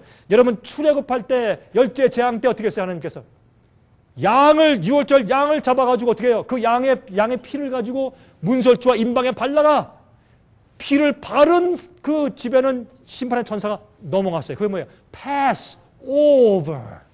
유월절이에요. 지금 주님께서 앞으로 심판의 천사가 이 땅에 온다 말했어요. 그러면 7 재앙이에요. 심판의 천사가 와. 그때 심판의 천사가 주님의 인침받은 백성들이 7재앙을 통과하고 지나갈 때 그 심판의 천사가 6월이에요. 6월절 패스오버래요. 왜? 그들 이마에 인이 있기 때문에. 그 당시엔 피를 바르는 것으로 지금 그 상징됐지만 지금은 어떻게 해요? 예수의 보혈의 피가 내 마음과 양심을 씻어서 이스라엘 되게 했어요. 죄를 승리한다는 것은 무슨 뜻인지 아세요? 하나님의 계명을 지킨다는 뜻이에요. 그건 똑같은 얘기예요. 계명을 지킨다? 그건 무슨 말이에요? 죄를 이긴다 그 말이에요. 아니에요? 간음을 하지 말라. 그건 계명은 나하고 상관이 없어. 내가 지금 주님의 성령 은혜로 내가 승리하고 있으니까. 그러면 주의 계명을 지키는 사람이면 내가 그 죄를 승리하는 사람이에요. 도둑질 하지 말라. 내 마음껏 도둑질할 마음이 없어요. 왜? 새 언약 가운데 내가 거듭나고 주님의 성령 은혜로 내가 그것을 유지하고 있기 때문에. 그래서 성경은 그런 죄를 승리한 이스라엘을 하나님의 계명을 지키며 예수의 믿음을 가진 자들이라고 표현했어요. 마지막 시대. 왜요? 마지막 시대 변질된 복음을 가지고 예수 믿으면 다 구원이다 라고 하는 변질된 복음을 가지고 사람들이 술에 취해서 비틀거리며 아무것도 모르고 그냥 가고 있다가 마지막에 큰 낭패를 당할 것을 아시고 그렇게 아주 본질적으로 설명하신 것입니다. 예수님 오세요. 전 예수님의 재림 그림 가운데 이 그림이 제일 좋아요. 저 하늘에서 저렇게 천사들이 도열해서 오는데 그 가운데 예수님께서 계세요. 구원받는 성도들 데리러 오세요. 이마에 인침받은 참 이스라엘 회복된 이스라엘을 데리러 오세요. 승리한 자들 데리러 오세요. 그때 여러분들은 어디 계실 겁니까? 여러분 그때 어디 계실 거예요? 이 화면 통해서 보시는 분들 그때 여러분들은 어디 계실 겁니까? 여러분들 그때 어디 계실 거예요? 그때 주님께서 내 백성아 너희가 적은 일에 충성을 다했으니 내가 너희에게 큰 것으로 주겠다고 말씀하시는 그 신실한 주의 종들의 그 숫자에 포함되시기를 제가 간절하게 바랍니다. 간절히 바랍니다. 우리 잠깐 우리 고개 숙이고 기도하십시다. 하늘에 계신 우리 아버지시여, 오늘 저에게 참 중요한 말씀을 가르쳐 주심을 감사합니다. 아버지시여, 저희는 말씀대로 살길 원합니다. 성경 말씀의 빛대로 따라가길 원합니다. 세상이 어두울 때 빛대로 따라가고 빛대로 사는 것은 쉽지 않은 일이지만은 어린 양이 어디로 인도하든지 따라가며 살기를 간절히 소원합니다. 주여 저희를 인도하시고 도와주시옵소서. 주님이 우리 마음 가운데 주님의 성령을 많이 보내주시기를 기도합니다. 우리의 고집들을 없애주시고 우리의 편견들을 없이해 주시옵소서. 그래서 하나님의 음성을 깨끗하게 잘 들을 수 있도록 도와주실 것을 주 앞에 간구합니다. 주님, 우리가 승리하는 이스라엘 되길 원합니다. 저희를 인도해 주시옵소서. 우리 생애 가운데서, 가정에서, 직장에서, 우리 생애 가운데서 아직도 우리가 넘어지고 노예가 돼서 끌려다니는 그런 죄의 습성에서 해방되길 바랍니다. 주님, 저희의 연약한 죄들을 용서하시고 불쌍히 여기시며 이스라엘처럼 주님과 씨름해서 승리했기 때문에 마귀가 우리 곁에 가까이 오지 못하는 그런 영혼들 되게 해 주시옵소서. 아버지, 우리의 눈을 열어주시고 빛으로만 저희를 인도하여 주시옵소서. 성령님, 다시 한번 간구하오니 저희 눈을 열어주시고 저희 마음 가운데 은혜로 역사하셔서 저희를 구속하여 주시옵소서. 세상에서 구속해 주시고 죄의 힘에서 구속해 주시며 우리의 완고한 마음에서 구속하여 주시고 우리의 죄의 본성에서 구속하여 주시고 또한 우리의 욕심에서 구속하여 주셔서 청결한 14만 4천의 품성을 갖게 해 주시옵소서. 살아계신 예수 그리스도의 거룩하신 이름을 의지하여서 간절하게 기도하옵나이다. 아멘. 은혜 많이 받으셨습니까? 생애의 빛은 각종 미디어, 즉 출판물, 텔레비전, 비디오, 오디오 카세트, DVD, CD, 그리고 웹사이트를 통하여 복음을 전하는 미디어 선교 기관입니다. 생애의 빛에서 이루어지는 선교 사업을 크게 5가지로 나누어 소개하면 다음과 같습니다.